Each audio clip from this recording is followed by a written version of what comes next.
द्विगु समास कल किया था। और देखिए द्विगु कितने रूप में आपके सामने आया है। सबसे पहले तो द्विगु समास की कंडीशन, यदि आपके लिए सवाल है तो द्विगु आपके किसका भेद है, तत्पुरुष का, और कौन से तत्पुरुष का भेद है, वो समानाधिकरण तत्पुरुष का। और द्विगु की एक ही कंडीशन है, संख्यावाची पूर्व में हो प्लस नपुंसकलिंग एक वचन। एक एक शब्द में समास को चलाना है, क्योंकि अभी बहुब्री करवाऊंगा, बाकी कहीं संशय नहीं रहेगा, संशय रहेगा बहुब्री में, समझ में आ रही है। इसलिए पहले से उसको इस रूप में पढ़ते हुए चलना है। अव्ययीभाव समास बराबर नपुंसकलिंग पूर्व पद अव्यय नपुंसकलिंग एक वचन, बस इतना पढ़ना है। उदाहरण कोई भी आएगा, पैराग्राफ चलेगा तो कोई भी उदाहरण आ सकता है, लेकिन अपने को ये ध्यान रखना है। अब अपन ने तत्पुरुष लिया था, अब हम कह रहे हैं तत्पुरुष में पहला जो भेद है तत्पुरुष का, वो समानाधिकरण है। दोनों ही पद समान विभक्ति में आते हैं। जब दोनों ही पद समान विभक्ति में आएंगे तो उसमें एक संबंध बनेगा, और वो बनता है विशेष्य विशेषण का। भाषा का दूसरा सिद्धांत है, ठीक है ना।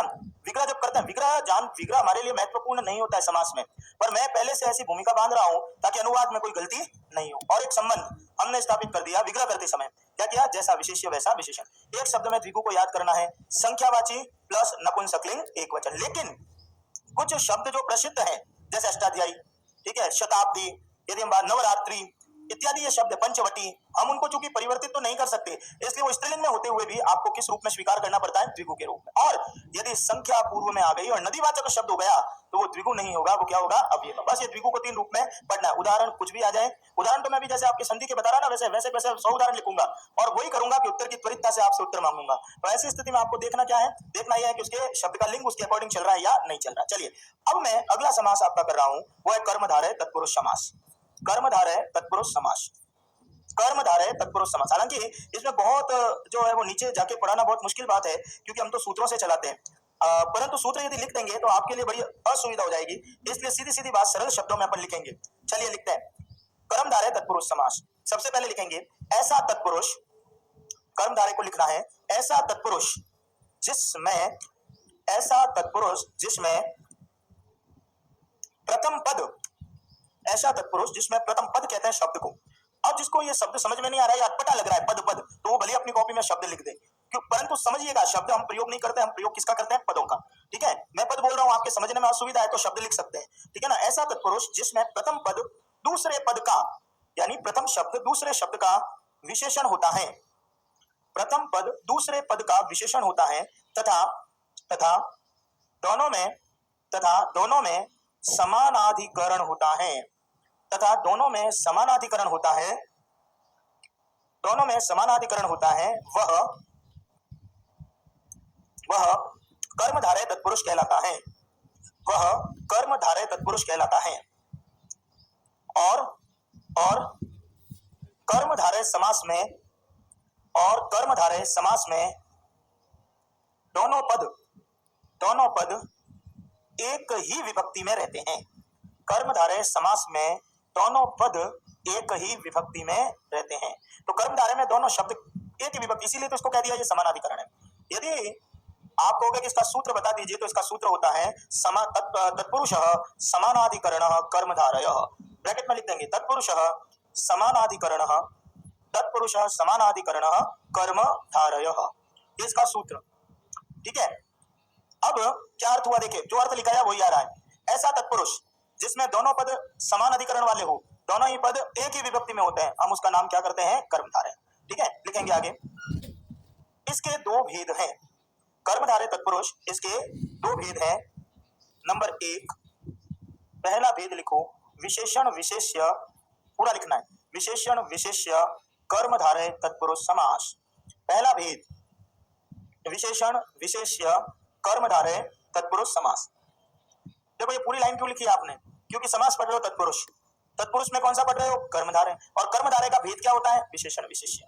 ठीक है, इसलिए पूरा नाम क्या है इसका, विशेषण विशेष्य कर्मधारय तत्पुरुष। नंबर दो, उपमान उपमेय, उपमान उपमेय कर्मधारय तत्पुरुष समास, उपमान उपमेय कर्मधारय तत्पुरुष समास। पहला भेद है आपका विशेषण विशेष्य और दूसरा है उपमान उपमेय। ठीक है, अब आइए पहला तत्पुरुष का भेद करते हैं, और वो आपका है, लिखेंगे विशेषण विशेष्य कर्मधारय तत्पुरुष समास। पहला भेद विशेषण विशेष्य कर्मधारय तत्पुरुष समास। जो व्यक्ति या छात्र सूत्र से लिखना चाहता है, इसका सूत्र है विशेषणम विशेष्येण बहुलम। और ये कीजिएगा, ये सूत्र बाद में लिखिएगा ब्रैकेट में, नहीं तो हम पहले सूत्र में उलझ जाते हैं। ठीक है, इसको सूत्र को बाद में लिखें, पहले लाइन लिखते हैं अपन, लिखें पहले लाइन, बाद में हम सूत्र को ब्रैकेट में लिखेंगे। लिखेंगे विशेषणवाची पद का विशेष्यवाची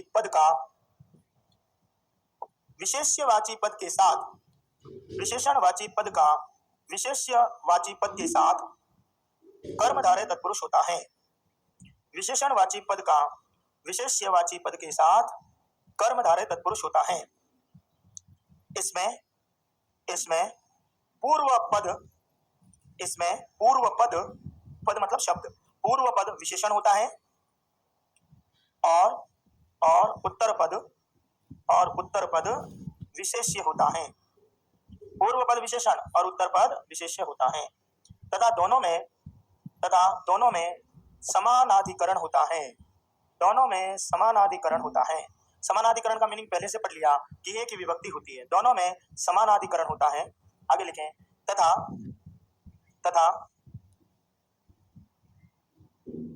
वहां पर देखो ऐसे लिखना है, च असौ पुल्लिंग, वहां पर च असौ पुल्लिंग कॉमा च सा स्त्रीलिंग एवं च तत् नपुंसकलिंग।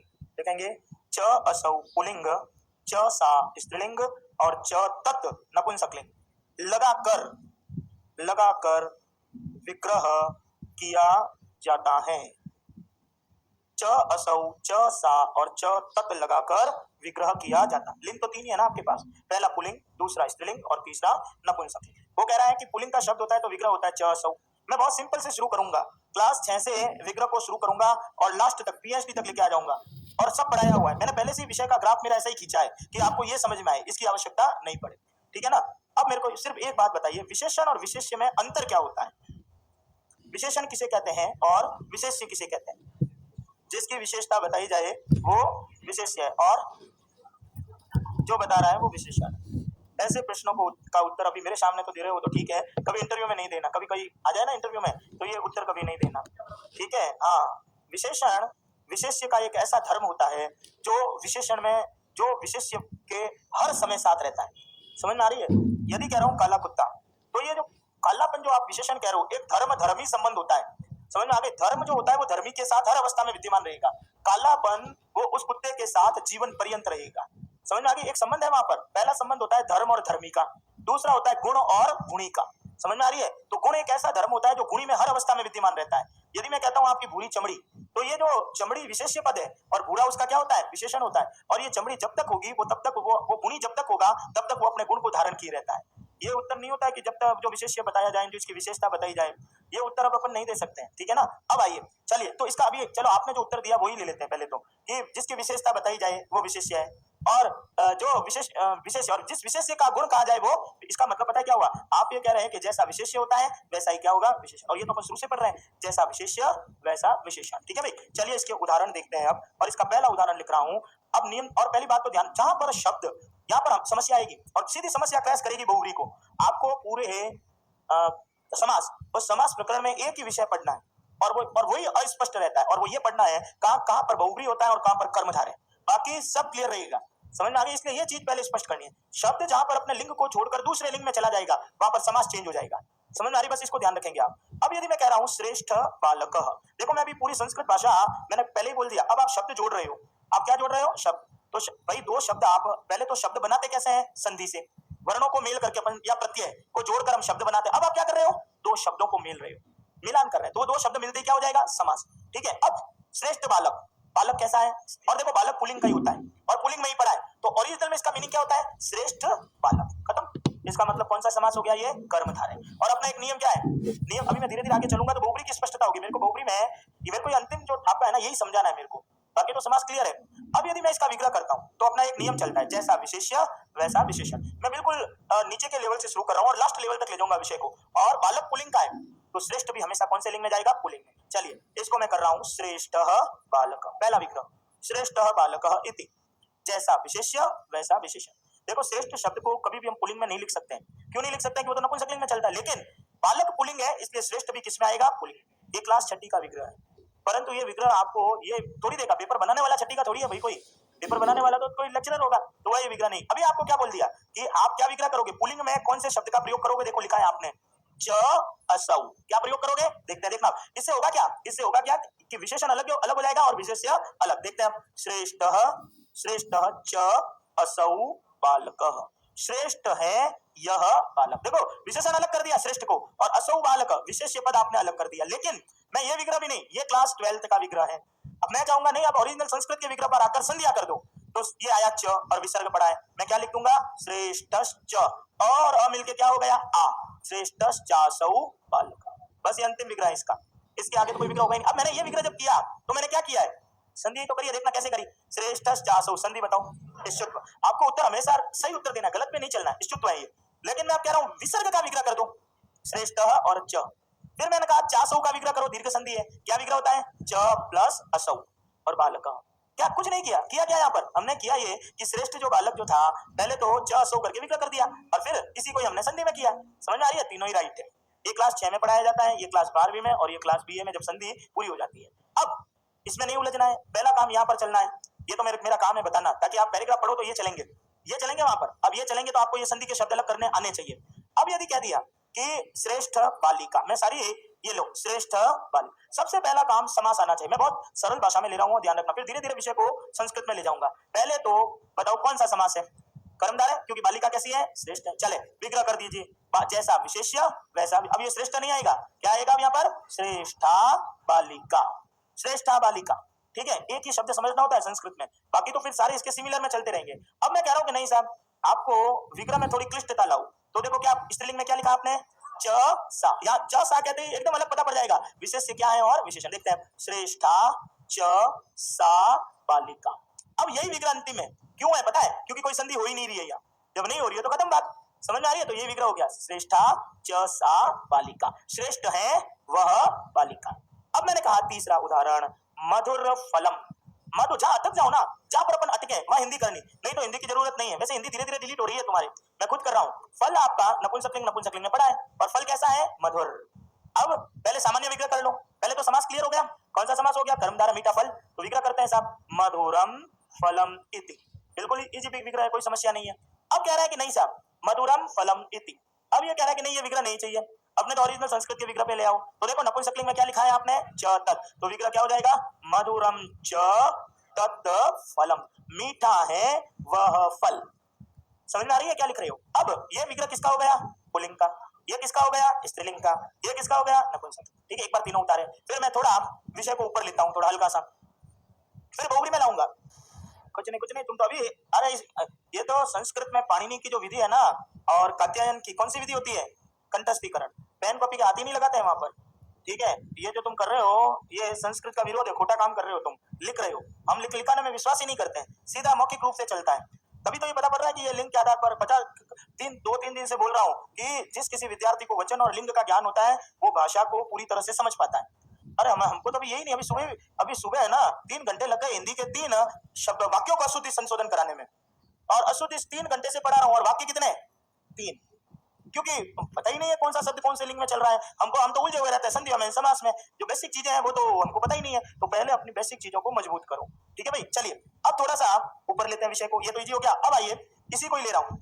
ठीक है, पहले ये अपने को ये विग्रह, ये तो तुम्हारे अभी धीरे धीरे बोलूंगा, वैसे स्पष्ट होते रहेंगे। मेरे लिए समास को पढ़ाना कोई समस्या नहीं है, मेरे लिए ये समझाना एक समस्या है कि विग्रह कैसे कर रहे हैं, और विग्रह का मीनिंग क्या होता है, जैसा विशेष्य वैसा विशेषण। ठीक है, अब मैं अगला ले रहा हूँ चौथा, देखना आप उत्तर बताना मेरे को। मैंने कह दिया मधुर, फिर मैं मेरे संस्कृत के विषय को लूंगा। अभी मैं संस्कृत पढ़ा ही नहीं रहा हूँ क्योंकि तो बहुत सामान्य चीज है, मधुर फलानी, कुछ नहीं तो मीठे फल। समास तो भी आपका कर्मधारय है क्योंकि फल मीठे हैं, विशेषण विशेष्य, विग्रह कर दो। क्या करूँ आप विग्रह, जैसा विशेष्य वैसा विशेषण, तो आपका विग्रह क्या हो जाएगा मधुरम नहीं होगा, क्या हो जाएगा मधुरानी फलानी इति। बस, अब ये जो पैराग्राफ में ऐसे नहीं जुड़े हुए आएंगे, यूं चलेंगे वो, समझ में आ रही है। अब देखिए मैं चाहता हूं कि ये विग्रह चाहिए ही नहीं, मेरे को तो विग्रह संस्कृत का ओरिजिनल चाहिए, तो ले अलग करके बताओ कि विशेष्य ये होता है विशेषण ये होता है। तब मैं कहता हूं मधुरानी च, तत् आएगा ही नहीं, अब तत् लगा दिया तो गलत हो जाएगा। देखो लगा के बताता हूं एक बार, तत् फलानी, कैसे आप तो संबंधी गलत कर रहे हो, क्यों, क्योंकि फलानी बहुवचन में तो तत् कैसे आ जाएगा, क्या आ जाएगा यहाँ पर तत् ते तानी, मधुरानी च तानी फलानी। ठीक है, ये ऐसे चलता है भाषा का एक संबंध। चलिए अब अपने संस्कृत के विषय पे शब्द को, अब मैं पहले ही बोल चुका हूं हमारी समस्या ये कदापि नहीं है कि हमको समास नहीं है, ये मेरे को समास समझाना समस्या नहीं है, मेरे को विग्रह समझाना मेरी समस्या है। देखते हैं अब देखते हैं, बताइएगा। कृष्ण सर्प, अब संस्कृत के उदाहरण ले रहा हूं। कृष्ण सर्प, हिंदी कर दो। सांप पुल्लिंग का ही होता है, पुल्लिंग में पढ़ा है। क्या अर्थ हुआ? काला सांप। तो सांप की विशेषता कौन बता रहा है? कृष्ण शब्द बता रहा है। तो विग्रह कर दो, सीधी सी बात है, कर्मधारय समास है। क्या हो गया? कृष्ण सर्प इति। ये बिल्कुल सामान्य विग्रह हो गया। नहीं साहब, ये नहीं करना है, दूसरा विग्रह करो इसका। तो क्या करोगे? ये पुल्लिंग का शब्द है, क्या हो जाएगा? कृष्ण च असौ सर्प। कोई और ऊपर जाके संधि का विग्रह करना चाहेगा तो क्या कहेगा? कृष्णश्चासौ सर्प। विग्रह तो एक ही है, ये सामान्य विग्रह कर दिया। दूसरा विग्रह में आपने ये बताया कि विशेष्य क्या है, विशेषण क्या है। तीसरे विग्रह को आपने कर दिया संधि जनित विग्रह। समास कौन सा रह गया? काला सांप। कौन सा समास हो गया? कर्मधारय। विशेष्य और विशेषण, जैसा विशेष्य वैसा विशेषण। कितने पहले दिन से बोल रहा हूँ ये चीज, जब से मैं पढ़ा रहा हूँ तब से। देखो अभी आपके सामने जैसे जैसे अब वाक्य का प्रयोग होना शुरू होगा तब ये ऐसी चीजें आनी शुरू हो जाएगी। और आपको एक संबंध बताना है, कल करवाया था संज्ञा सर्वनाम, आज चल रहा है विशेषण और विशेष्य। अभी कारक पढ़ाऊंगा तब तीसरा हो जाएगा कर्ता और क्रिया, ऐसे करते एक पूरा वाक्य बन जाएगा। समझ में आ रही है? तो अब ये कृष्ण सर्प, तीनों ही विग्रह राइट है। जो ज्यादा उलझन नहीं लेना चाहते हैं उनके लिए ये ठीक है, कृष्ण सर्प। जो संस्कृत को सामान्य समझना चाहते हैं, कृष्ण सर्प। जो प्रॉपर संस्कृत के विद्यार्थी कभी ये नहीं लिखते, वो कहेंगे कृष्णश्चासौ सर्प, क्योंकि संधि आती है उनको, बिना संधि क्यों लिखेंगे वो। चलिए अब आपके सामने, हाँ क्या? इति, इति वाक्य के समाप्ति के लगे, सबके पीछे लगता है इति, ठीक है। एक मिनट, वाक्य की समाप्ति के लिए हम इति लगाते हैं, ठीक है। यानी अब आप जब आप अभी तो देखो एक एक चल रहा है, ये एक एक चल रहा है। जब वाक्य चलता है ना तो वाक्य में इसके पीछे पीछे पीछे पीछे शब्द जुड़ते रहते हैं। इति हम क्यों लगा रहे हैं? इति इसलिए लगा रहे हैं कि अब यहाँ पर मेरा वाक्य क्या हो गया? समाप्त। आप सबके पीछे समास में इति ही लगता है, ठीक है। मैं नहीं लगा रहा हूं तो कोई वो नहीं, अंडरस्टैंडिंग है ये। इति इति इति, इति का मीनिंग क्या होता है? इति का मतलब अब यहाँ पर मेरा वाक्य यही खत्म हो गया है ये, ठीक है। आप कोई दूसरा शब्द इसमें जोड़ने की संभावना नहीं कर, इसलिए लगाते हैं इति। इति का मैटर नहीं है, मैटर है कृष्ण सर्प का। इति मैं क्यों लगा रहा हूँ? क्यों लगा रहा हूं? ताकि मैं ये बता रहा हूं कि यहीं पर मेरा वाक्य क्या हो गया? खत्म हो गया है। अरे सब जगह ही लगेगा, नहीं लगाया तो वो, अरे ये कोई व्याकरणिक नियम नहीं है, ये कोई व्याकरणिक नियम थोड़ी है। हम कोई भी किताब को प्रारंभ करते हैं तो लिख देते हैं। क्यों लिखते हैं आज? क्योंकि बुद्धि का हम प्रारंभ कर रहे हैं यहाँ से। और इति कब लिखते हैं? जब समाप्त होता है। तो ये कोई व्याकरणिक नियम थोड़ी है कि लगाओ की लगाओ, ये तो हमारी परंपरा है कि हम लगा रहे हैं कि वाक्य क्या हो गया? समाप्त। लगाओ तो भी ठीक, नहीं लगाओ तो भी ठीक, ठीक है। कोई नियम नहीं है कि लगाना ही है, पर चूंकि हमने तो व्याकरण की परंपरा से पढ़ा है तो वाक्य को यहाँ पर समाप्त करना भी बता देते हैं कि यहाँ पर इति लगाते हैं। बाकी किताबों में इति थोड़ी मिलेगा आपको कोई। अब देखते हैं और बताना भैया पहले नीलोत्पलम। अब मेरा ये काम खत्म हो गया भाई, और ये हो गया कि समास को अब बताना। नीलोत्पलम में संधि बताओ, कौन है? अलग कर दो। नीलम उत्पलम, मीनिंग क्या होता है? नीला कमल। उत्पल नपुंसकलिंग में, नपुंसकलिंग में पढ़ा है, नीलोत्पलम नीला कमल। चलिए समास एकदम स्पष्ट हो गया। नीला कमल कौन सा समास हो गया आपके? कर्मधारय। चलिए विग्रह कर दीजिए, सामान्य विग्रह करो। उत्पलम नपुंसकलिंग है तो नील भी किसमें आएगा? नपुंसकलिंग। तो विग्रह क्या हो जाएगा? नीलम उत्पलम इति। अब देखिए कम से कम आपकी इति क्यों लगाया आप? वाक्य की देखो, कम से कम एक अभिव्यक्ति तो तुम्हारी सेट हुई कि मैं लिख रहा हूं तो तुम प्रश्न पूछने के काबिल बन गए कि यार ये इति क्यों आ गया। या उन्होंने पूछा कि मैं कहीं मां लिख रहा हूं कहीं नहीं लिख रहा हूं, तो कम से कम आपको ये तो पता पड़ गया कि यार ये हमारे विषय तो पकड़ में आने लगा। ये भी हमारी एक उपलब्धि है, ठीक है ना। नीलम उत्पलम इति। अब यहाँ पर क्या हो गया? ये तो तुम्हारे अभी कारक पढ़ोगे तो बहुत स्पष्ट होगा, ठीक है। क्योंकि स्वर पढ़े तो मैं लिखना है मेरे को, यहाँ पर भी स्वर लिख दिया तो मैं लिखूंगा। अब क्या दिया? नहीं, ये विग्रह नहीं, अपने तो संस्कृत का विग्रह लाओ। तो क्या कर दूंगा? नीलम च, एक ही कमल है, नीलम च तत् उत्पलम, नीलम च तत् उत्पलम इति। समझ में आ गई? नीला है वह कमल। अरे तुम्हारे तो ये नेट में सवाल आता है ऐसे, देखिए नीलम च तत् उत्पलम इति इत्यत्र विशेष्य पदम स्यात्। यहाँ पर विशेष्य पद बताओ। अब यहाँ पर विशेष्य का मतलब क्या होता है? ये पूछ रहा है कि नील और उत्पल, इसमें विशेष्य क्या है? तो विशेष्य के विशेष्य पद एक संज्ञा होती है, ये संज्ञा का प्रयोग करके मैं दर्शा रहा हूँ कि ये संज्ञा है उत्पल और उसका है वह विशेषण क्या बन रहा है? नील। अब आइए अगला यदि, और एक चीज दिमाग में फिट कर लो, जैसा विशेष्य वैसा विशेषण। अब यदि आपके सामने एक शब्द लिख दिया, अब यहाँ पे अब चेंज कर रहा हूँ विषय को, ध्यान रखना। पीताम्बरः, पीताम्बर पढ़ा हुआ शब्द था ना, पहले संधि बताओ। पीताम्बर दीर्घ संधि, अलग कर दो पीत और अंबर। अब अंबर शब्द नपुंसकलिंग में होता है, वस्त्र नपुंसकलिंग का है। अब यदि ये हमको नहीं याद है तो ये याद करना पड़ेगा। अब ये शब्द नपुंसकलिंग में है और आपने उठा के किसमें डाल दिया? इसको पुल्लिंग। अब क्या अर्थ दे रहा है ये? पीला वस्त्र पुरुष। इसका मीनिंग पता क्या हो गया? पीले वस्त्र वाला पुरुष। कौन सा समास हो गया? बहुव्रीहि। लेकिन इसको उठा के कर दिया पीताम्बरम। अंबर नपुंसकलिंग में पड़ा है, तो इसका अर्थ क्या हो रहा है? पीला वस्त्र। इधर उधर कहीं नहीं जाना, आपके सामने शब्द पड़े रहेंगे, इन शब्दों के अर्थ लेने हैं आपको। पीत मतलब पीला, अंबर मतलब वस्त्र। पीला वस्त्र कौन सा समास हो गया? कर्मधारय, ठीक है। विग्रह क्या हो जाएगा? पीतम अंबरम इति। ये ऐसे विद्यार्थियों के लिए जो कोई लोड नहीं लेना चाहते, लेकिन मैं चाहता हूं कि संस्कृत का विग्रह करो इसका। पीतम च अंबर नपुंसकलिंग है तो क्या जाएगा? तत् अंबरम इति। पीला है वह वस्त्र, ठीक है। तो वस्त्र आपने सीधे विशेष्य बता दिया, ये तत् आप इसलिए तत् संज्ञावाची शब्दों के पीछे आ रहा है। चलिए और लिखते हैं एक बार। यदि कह दिया इस पर्वत पर चंचल बंदर बैठे हैं, चपल वानराहा। चपल वानरा, देखो वानर पुल्लिंग में है, पुल्लिंग में पढ़ा है नहीं पढ़ा ये? तो इसका मीनिंग क्या होता है? हिंदी कर लो, नहीं समझ में आ रही है तो। चंचल बंदर, बंदर तो पुल्लिंग में ही है, तो पुलिंग में पड़ा है, बात ही खत्म हो गई। तो इसका मीनिंग क्या हो गया? चंचल बंदर। अब इसका विग्रह कर दो एक बार, कर्मधारय है, विग्रह करो। क्या करूं? जैसा विशेष्य वैसा विशेषण। क्या कर दूं विग्रह? चपलाहा वानराहा। ठीक है, ये तो मैंने विग्रह कर दिया सामान्य। अब मैं कहूं नहीं, अपने तो ओरिजिनल संस्कृत का देखो वानर बहुवचन में है बहुवचन में, तो वो जाना पड़ेगा सह तौ ते। समझ में आ रहा है? बहुवचन है, बहुवचन लाना पड़ेगा। तो विग्रह क्या होगा? चपलाहा च ते। तानी क्यों नहीं आएगा? चलो ठीक है, मैं तानी लिखता हूं पहले। तानी वानराहा, राइट है क्या ये? क्यों गलत है? क्योंकि तानी बहुवचन तो है, तानी भी बहुवचन है, लेकिन ये जो शब्द है वो नपुंसकलिंग में डाल दिया था, जबकि वानर तो पुल्लिंग में, तो तानी कैसे आएगा? क्या आएगा? सह तौ ते, चपलाहा च ते वानराहा। ठीक है, एग्जाम में ऐसा कुछ नहीं आएगा, लेकिन समझाना मेरा कर्तव्य है। समझ में आ रही है? हर चीज को कोई जरूरी थोड़ी एग्जाम के दृष्टिकोण से ही देखा जाएगा। पैराग्राफ चलेंगे और पैराग्राफ में आएंगे, ये समास थोड़ी आएंगे। ये कहेगा चपलाहा च ते वानराहा संति, हम उलझ जाएंगे कि ये क्या लिखा हुआ है। तो आपको पहले से ये क्लियर होना चाहिए कि क्या लिखा हुआ है, विशेषण और विशेष्य को क्या किया हुआ है, अलग करके बताया हुआ है। चलिए अब यदि लाते हैं एक उदाहरण और, अब कुछ उदाहरण अलग तरीके के लिखते हैं।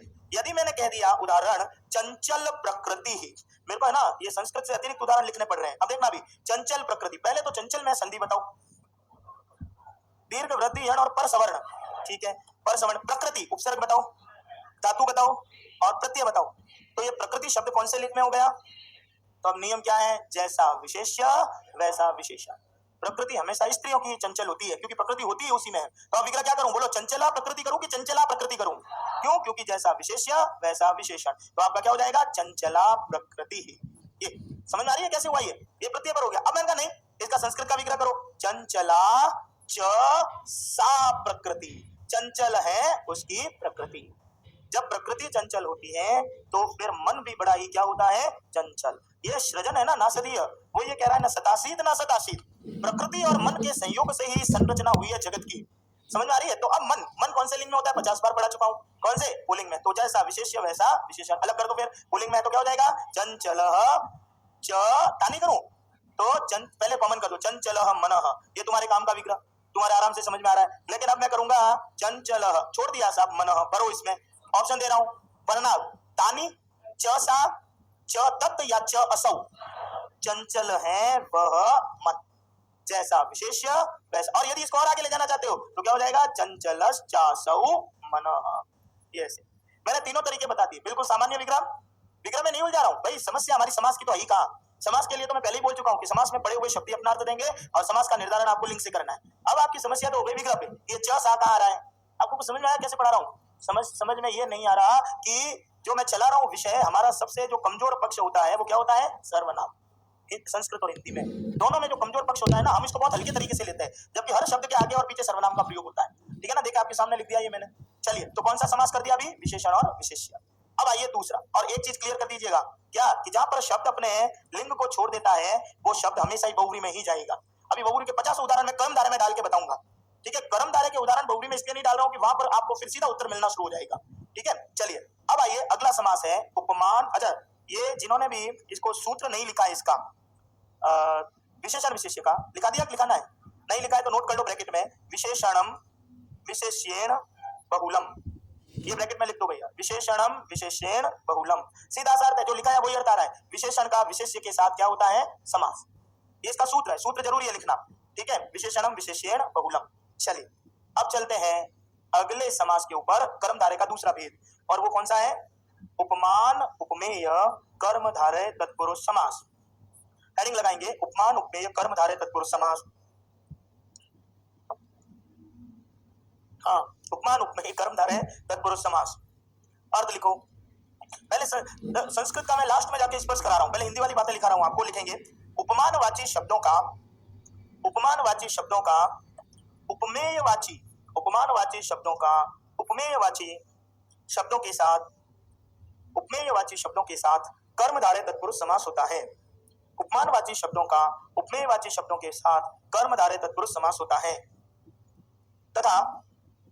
तथा इस समास में विग्रह में, तथा इस समास में विग्रह में उपमान के आगे, इस समास में विग्रह में उपमान के आगे इव या एव का प्रयोग किया जाता है। इव या एव का प्रयोग किया जाता है। वापस बोल रहा हूं, तथा विग्रह में उपमान के आगे इव या एव का प्रयोग किया जाता है। ठीक है, जिससे तुलना, आइए आपका लिखा रहा हूं, जिससे तुलना की जाती है, जिससे तुलना की जाती है उसे उपमान कहते हैं, जिससे तुलना की जाती है उसे उपमान कहते हैं, और जिसकी तुलना की जाती है, जिससे तुलना की जाती है उसे उपमान कहते हैं, और जिसकी तुलना की जाती है, जिसकी तुलना की जाती है उसे उपमेय कहते हैं, उसे उपमेय कहते हैं। ब्रैकेट में लिख देंगे, सूत्र है उपमानानि सामान्य वचनैहि, उपमानानि सामान्य वचनैहि, उपमानानि सामान्य वचनैहि, ठीक है, उपमानानि सामान्य वचनैहि। देखिए व्याकरण पढ़ते मेरे को है ना इतने सालों से एक ही चीज बड़ी अनुभूत हुई कि आपके यदि व्याकरण पक्ष कमजोर है, यदि विद्यार्थी के इतना पढ़ाते हुए इतने टाइम से, तो एक ही चीज मेरे को अनुभूत हुई है कि यदि किसी भी छात्र को व्याकरण नहीं आता है ना, तो इसका मतलब ना तो वो साहित्य समझ पाता है ना वो दर्शन समझ पाता है। कारण क्यों? क्योंकि पूरा साहित्य और पूरा दर्शन, पूरा वेद, कोई भी चीज हो, चाहे आप संस्कृत छोड़ के कोई भी भाषा ले लो, वो उसका आधार जो होता है ना वो हमेशा क्या होता है? व्याकरण। बिना व्याकरण के तो आप पदों को अलग ही नहीं कर पाते हो, तो भावी कैसे चलोगे? हम उस सौंदर्य को ही ग्रहण नहीं कर पाते। ये मैंने जो चीज लिखाई वो आपके संस्कृत हिंदी की चीज लिखाई, जिससे तुलना की जाती है, जिसकी तुलना होती है, वो सब हिंदी में चलता है, हमारे नहीं चलता। साहित्य का प्रारंभ भी उपमान और उपमेय से होता है। साहित्य का प्रारंभ किससे होता है? उपमान और उपमेय से। देखिए बहुत ही सुंदर चीज, एक श्लोक बोल रहा हूं, उपमेय का एक ही अर्थ बता रहा हूं, घूमना नहीं इधर उधर। उपमेय का मतलब होता है वर्णनीय विषय, वर्णनीय विषय, बस इस शब्द को पकड़ लो आप। जिसका हम वर्णन करते हैं वो हमेशा क्या होता है? उपमेय। और उपमान किसको कहते हैं? उपमान का मतलब होता है उपमेय का विशेष, उपमेय का धर्म, वो क्या कहलाता है आपका? उपमान। बस ये इसकी परिभाषा होती है। साहित्य देखो कभी भी सामान्य शब्दों का प्रयोग कभी नहीं करता। क्यों नहीं करता? क्योंकि सामान्य शब्दों का प्रयोग तो सामान्य लोग करते हैं, हम जैसे लोग करते हैं। कवि की वाणी में तो एक अलौकिक सौंदर्य होता है, एक अलौकिक चमत्कार होता है, तो हम जहां से सोचना बंद करते हैं ना, वहां से वो सोचना शुरू करता है। समझ आ रही है? हमारी बुद्धि का जहां अंतिम विकास की अवस्था होती है, वहां से तो वो सोचना शुरू करता है। समझ आ रही है? इसलिए उनकी वाणी में एक अलौकिक चमत्कार होता है, तो हम उनको समझ नहीं सकते। आप क्या समझ रहे हो कि यदि आप कोई भी श्रृंगार की कविता, मैं बोल रहा हूं इतने टाइम से आपके सामने, तो क्या मैं आपको श्रृंगार की कविता थोड़ी बोल रहा हूं? उसके भीतर छिपा हुआ एक सौंदर्य है, उस सौंदर्य तक तो आप पहुंच ही नहीं पा रहे हो। समझ में आ रही है? आज देखिए भगवान विष्णु अपनी पत्नी के ऊपर बड़ा ही संदेह कर रहे हैं। विष्णु की पत्नी लक्ष्मी है, पार्वती के रूप में, वो कुमार संभव, वो कह रहा है कि आज एक बड़ी ही भगवान के साथ भी विचित्र स्थिति हो गई। क्या स्थिति हो गई? कि भगवान विष्णु स्वयं आज लक्ष्मी जो पार्वती रूपा है कुमार संभव में, उसके ऊपर संदेह कर रहे हैं कि मेरी पत्नी में सौंदर्य है या नहीं है। क्यों? क्योंकि क्या है कि आज ऐसा पूर्णिमा के दिन आज भगवान विष्णु को पहली बार ऐसा लगा कि लक्ष्मी मेरी पत्नी है। इतने टाइम तक तो उसको लगा ही नहीं साहब। क्यों नहीं लगा? क्योंकि आज उस लक्ष्मी ने मानो कमल के श्रृंगार, कमल के सौंदर्य और कुमुद के कमल के सौंदर्य और जो कुमुद जो होता है उसके सुगंध को मानो एक साथ प्राप्त कर लिया। आपको पता है संसार में क्या होता है? अपन सोच ही नहीं सकते भैया, अपन कैसे सोचे? हमारी बुद्धि में वो सामर्थ्य ही नहीं है। जब सूर्य उगता है ना साहब, तब कमल खिलता है। समझ में आ रही है? निश्चित है। तो एक कॉम्बिनेशन हमेशा किसका होता है? सूर्य और कमल का। तो जो, और जब चंद्रमा उगता है ना साहब, तब क्या होता है? कुमुद खिलती है। दिखती बात है। इसका मतलब पता क्या हुआ? जैसे ही सूर्य उगा कुमुदनी अस्त हो गई, जैसे ही सूर्य उगा तो क्या हो गई? कुमुदनी अस्त हो गई। अब आपको मात्र इस संसार में किसका सौंदर्य दिखेगा? कमल का। जैसे ही चंद्रमा उगा तो कमल अस्त हो गया, मुरझा गया, तो सौंदर्य किसका खिलेगा? कुमुद का। इस संसार में ये कभी नहीं हो सकता कि कमल और कुमुद दोनों एक साथ सौंदर्य को प्राप्त कर ले। हो सकता है? कभी कभी नहीं हो सकता। क्यों नहीं हो सकता है? क्योंकि जब सूर्य उगता है तब क्या हो जाता है? कमूद जो है वो कमूदनी मुरझा जाती है, और जब चंद्रमा उगता है तब क्या हो जाता है? कमलनी मुरझा जाती है। लेकिन आज ऐसा प्रतीत हो रहा है कि पार्वती के मुख ने क्या हो गया? कमल के सौंदर्य को भी प्राप्त कर लिया और कुमुद के सुगंध को भी प्राप्त कर लिया। मानो आज उस विष्णु ने वास्तविक रूप से अपने उस कमला को क्या किया है? प्राप्त किया है। एक मिनट है, वर्णन किसका चल रहा है बताइए?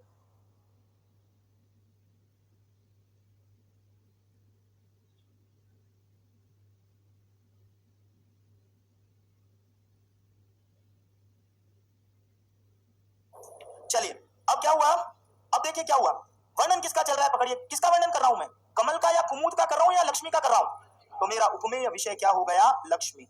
और मैं इस लक्ष्मी के लिए उपमान किसको बना रहा हूं? कमल और कुमुद को। और इन दोनों को मानो लक्ष्मी के साथ मैं क्या कर रहा हूं? तुलना। तो ये क्या हो गया? उपमेय।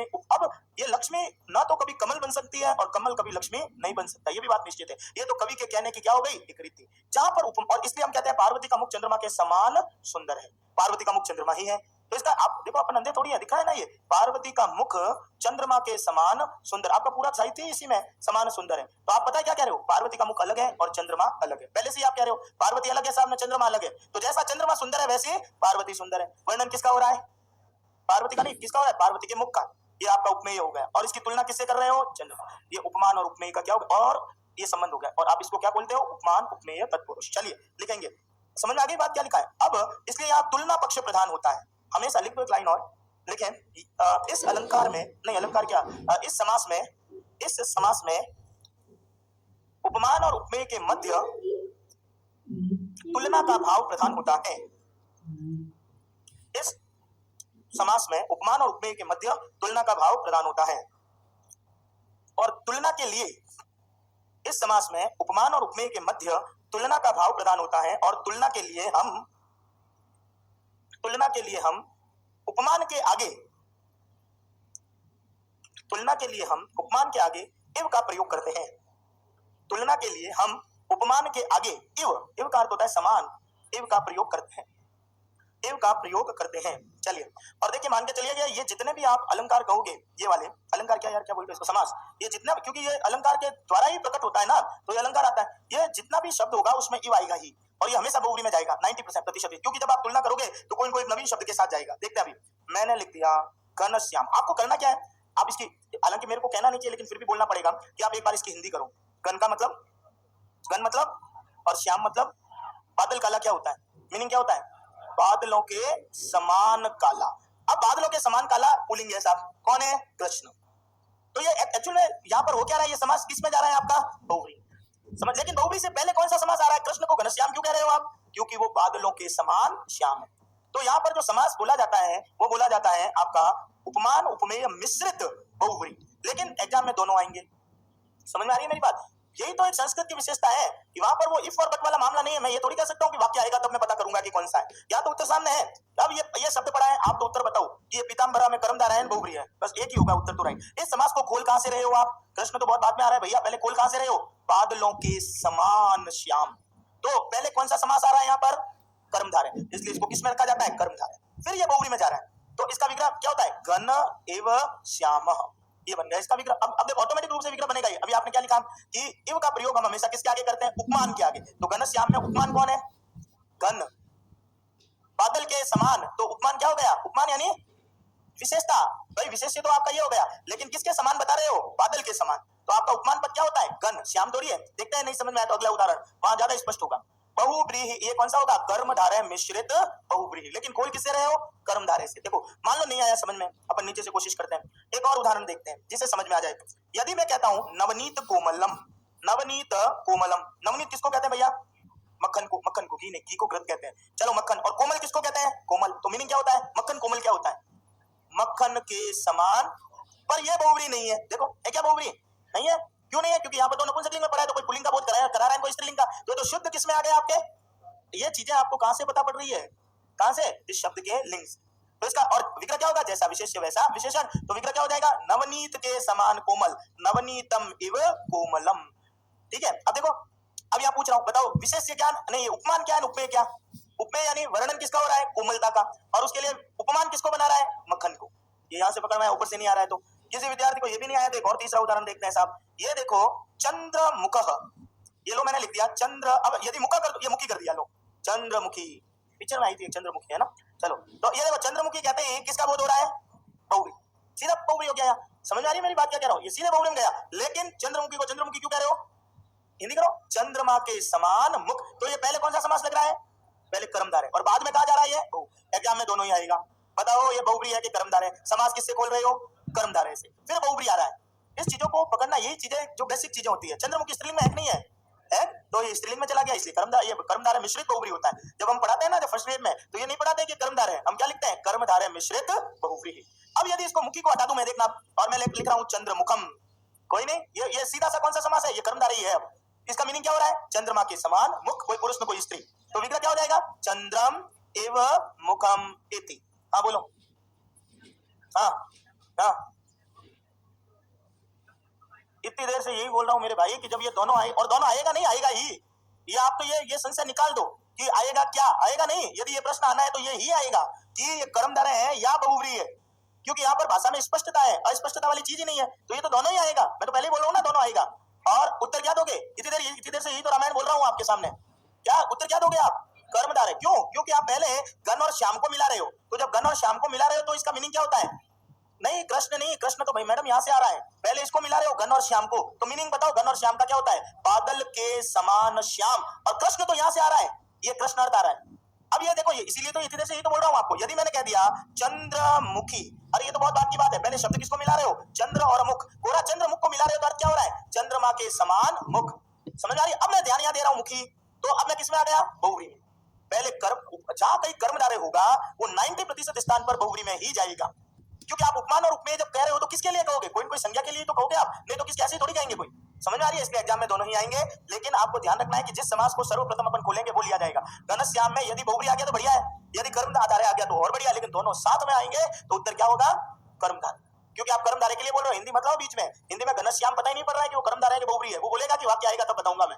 समझ में आ रही है? नहीं तो आप पता ही नहीं पड़ रहा है कि घनश्याम किस में चल रहा है। यहाँ पर हर चीज स्पष्ट चलेगी। चलिए और एक उदाहरण देखते हैं, जहां पर समय लेना है उतना ले रहा हूं, जहां नहीं लेना होगा नहीं लूंगा। यदि मैंने कह दिया कमल नेत्रम, ये लो कमल नेत्रम, हिंदी करो, हिंदी करो लो एक बार, नहीं समझ में आया तो। कमल आंख, कमल आंख क्या होता है? क्या अर्थ होगा? कमल के समान। अब यहाँ कोई पुल्लिंग है क्या? कोई स्त्रीलिंग है क्या? तो सीधा कर्मधारय ही है। समझ में आ रही है? तो ये कर्मधारय है आपका। क्यों? उपमान उपमेय है, क्योंकि आप विग्रह क्या कर रहे हो? कमल के समान नेत्र, तो विग्रह, और जैसा विशेष्य वैसा विशेषण, विग्रह क्या हो जाएगा? कमलम इव नेत्रम इति, कमल के समान नेत्र, और इव का प्रयोग किसके साथ आएगा? उपमान के आगे, ऑलरेडी आ रखा है। लेकिन यदि कह दिया कमल नेत्र, विसर्ग लगा दिया साहब, तो सीधे कर्मधारय मिश्रित बहुव्रीहि में चला जाएगा। ये चीजें ही तो पढ़ाने योग्य होती है, बाकी क्या पढ़ाना है? बाकी तो पहले से शुरू से पढ़ाता आ रहा हूं, जैसा विशेष्य वैसा विशेषण। हाँ तो हर शब्द बहुव्रीहि में जा रहा है ना, या तो हर शब्द जा रहा है। घनश्याम क्या, ये लो चंद्रमुखी भी तो जा रहा है, ये नपुंसकलिंग में, तो यहाँ बहुव्रीहि का प्रसंग है ही नहीं, यहाँ तो बहुव्रीहि है ही नहीं, लेकिन यहाँ तो बहुव्रीहि आ रहा है और यहाँ पर भी आ रहा है बहुव्रीहि। ऊपर वाला एग्जाम्पल है, आप मेरी बात को ध्यान से नहीं सुन रहे हैं। मैं इतनी देर से टाइम इसीलिए लगा रहा हूं कि आपकी अभी हिंदी जा नहीं रही है। तुम्हारा घनश्याम का मतलब तुम कृष्ण में जा रहे हो। तुमको ये किसने कहा घनश्याम का मतलब कृष्ण होता है? मैं इतनी देर से बोल रहा हूं, इनका प्रश्न आपने वापस रिपीट कर दिया। घनश्याम, ये लो ये लो, अब बताओ बहुव्रीहि है कि कर्मधारय? पहले ये बताओ आप। अब मैं तो कह रहा हूं, मैं दोनों ऑप्शन दे रहा हूं, एक उत्तर छाटो, कर्मधारय है कि बहुव्रीहि है? मैं कोई कंफ्यूज नहीं है, कंफ्यूज है तो आप खुद हो। जब मैं आपको पहले से ही बोल रहा हूं कि घन और श्याम में समास करके बताओ, आप यहाँ जा ही क्यों रहे हो? पहले घन और श्याम का समास करो। क्या अर्थ होता है? हिंदी करो ना। घन मतलब काला, घन मतलब बादल, और श्याम का मतलब, तो इसका अर्थ क्या होता है? बादल काला। बादल काला क्या होता है? तब आप क्या करते हो? बादलों के समान। तो आप भैया यहाँ पर पहला समास कौन सा कर रहे हो? कर्मधारय। अब मैं कह रहा हूँ कि साहब देखो, ये विसर्ग लगाया, अब आपकी बुद्धि यहाँ जानी चाहिए। ये विसर्ग लगाते ही मैं पुल्लिंग का बोध करा रहा हूँ, पुल्लिंग का बोध कराते ही किसका बोध हो रहा है? कृष्ण का। अब इसका मतलब ये समास कैसा हो गया है? पहले मैं कौन सा समास कर रहा हूँ? कर्मधारय। इसके बाद में मैं कौन सा कर रहा हूँ? बहुव्रीहि। तो ये एक्चुअल में इसका सही उत्तर क्या होता है? कर्मधारय मिश्रित बहुव्रीहि। लेकिन एग्जाम में संस्कृत में स्पष्टता, वो कहेगा दोनों ही हैं, आप तो एक बताओ कौन सा है। तो आप पहले कौन सा समास कर रहे हो? अरे यहाँ पर आने से पहले तो एक समास और हो जाता है, कौन सा होता है? कर्मधारय। देखो ये तो हमारा भाग्य है, कोई आदमी एक ही पूछ रहा है। यदि वो बहुव्रीहि पूछ रहा है तो ठीक है, बहुव्रीहि है। यदि वो कर्मधारय पूछ रहा है तो कर्मधारय। लेकिन मैं तो दोनों उत्तरों को साथ लेकर पढ़ाऊंगा। मैं तो कह रहा हूँ एग्जाम में दोनों ही आते हैं, और ऐसा ही आता है जैसे बोल रहा हूँ आपको। तो जब दोनों आएंगे तो आपको सही उत्तर क्या देना है? कर्मधारय। फिर आप उसमें जाओगे, है ना। आप हिंदी से मत चलाओ विषय को कि ये है वो घनश्याम मतलब कृष्ण। आप सीधा उत्तर मत चाटो, पहले इन दोनों को जोड़ो। समास किसको बोलते हैं? दो शब्दों को जोड़ना। तो पहले तो आप इसको जोड़ रहे हो ना। चलो और देखो, यदि नहीं समझ में आया तो और उदाहरण देखते हैं एक दो। चलिए अभी और उदाहरण मैं अलग तरीके का लिख रहा हूं। और यदि मैंने कह दिया, उदाहरण ले लो, चंद्राह्लादकः, चंद्राह्लादकः, आह्लादकः, आह्लादक। चलो अब बताओ लो, चंद्र आह्लादक, आह्लादक होता है प्रसन्न। हिंदी कर दो पहले, चंद्रमा प्रसन्न। चंद्रमा प्रसन्न क्या? चंद्रमा के समान प्रसन्न। लेकिन चंद्रमा के समान प्रसन्न कौन है? तुम घनश्याम तो कृष्ण को कह रहे हो। अब यहाँ पर कोई आदमी का नाम लेके बताओ, कौन है? यहाँ कोई कृष्ण आ रहा है क्या? कृष्ण तो नहीं आ रहा है ना, यहाँ तो कोई भी नाम आ सकता है ना, मैं भी आ सकता हूँ। तो पहले मैं कौन सा समास कर रहा हूँ? यहाँ कर्मधारय। वो घनश्याम हम हिंदी में रटा लेते हैं, इसलिए समस्या आ रही है। तो अब आपका विग्रह क्या होगा? चंद्र इव आह्लादकः, चंद्रमा के समान जो प्रसन्न रह रहा है। अब यहाँ पर मैं कह रहा हूँ साहब, यहाँ पर भी तो समास लगा है। यहाँ पर कौन सा लगा हुआ है? बहुव्रीहि। आगे कौन सा लगा हुआ है? कर्मधारय। तो ये कौन सा समास है? कर्मधारय मिश्रित बहुव्रीहि। और दोनों आ गया तो क्या राइट करोगे? पहला कौन सा समास लग रहा है? आगे भी आएगी ये चीजें, ध्यान रखना। अरे संधि को पढ़ाया तब ये बोला ना कि 5 संधियां हो रही है, तो क्या जहां से संधि शुरू हो रही है वो संधि लिखनी है? पूर्व सवर्ण जसत्व के साथ ही आती है, लेकिन संधि कौन सी बोलते हो? पूर्व सवर्ण, क्योंकि संधि खुल कहां से रही है? पूर्व सवर्ण से। चलिए अब बताना इसका, एक और लिखता हूं अभी। अब देखना, ये पुरुष व्याघ्र, हिंदी करो पहले, पुरुष व्याघ्र।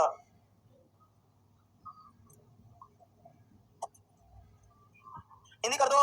पुरुष का मीनिंग बताओ पुरुष, और व्याघ्र का मीनिंग चीता।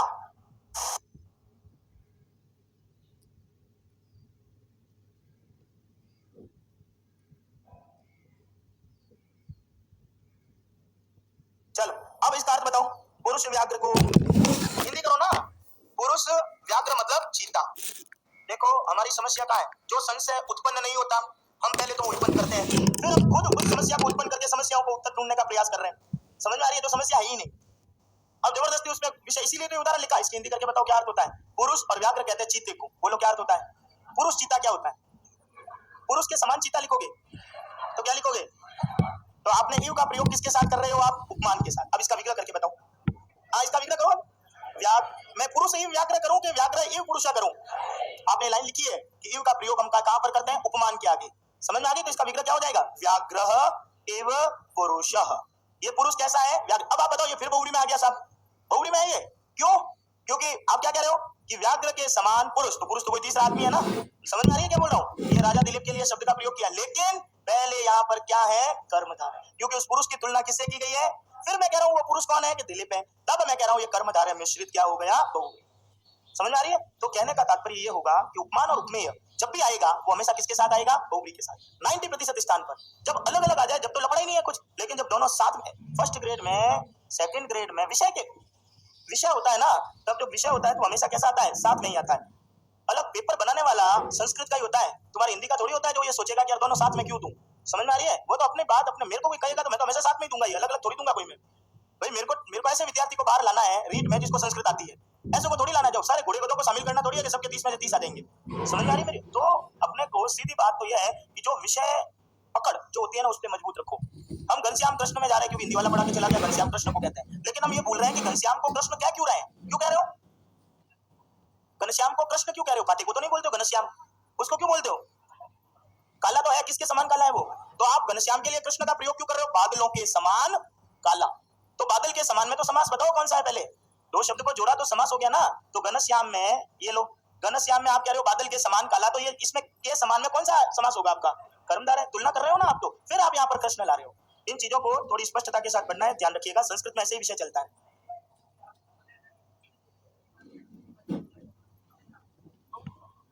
प्रॉब्लम ये हो रही है कि आप मेरी बात को ध्यान से सुन नहीं रहे हो। समस्या ये नहीं हो रही है। चलिए बताइए कौन सा है समास है? लो ये कल वाले उदाहरण बता रहा हूँ, बताओ कौन सा समास है? यहाँ पर कर्मधारय है या बहुव्रीहि है? ये बताओ। एक मिनट पहले उन्हीं से उत्तर लूंगा। पीताम्बरा में कर्मधारय है कि बहुव्रीहि है? एक मिनट आप उत्तर दीजिए, बहुव्रीहि है कर्मधारय है? क्यों है?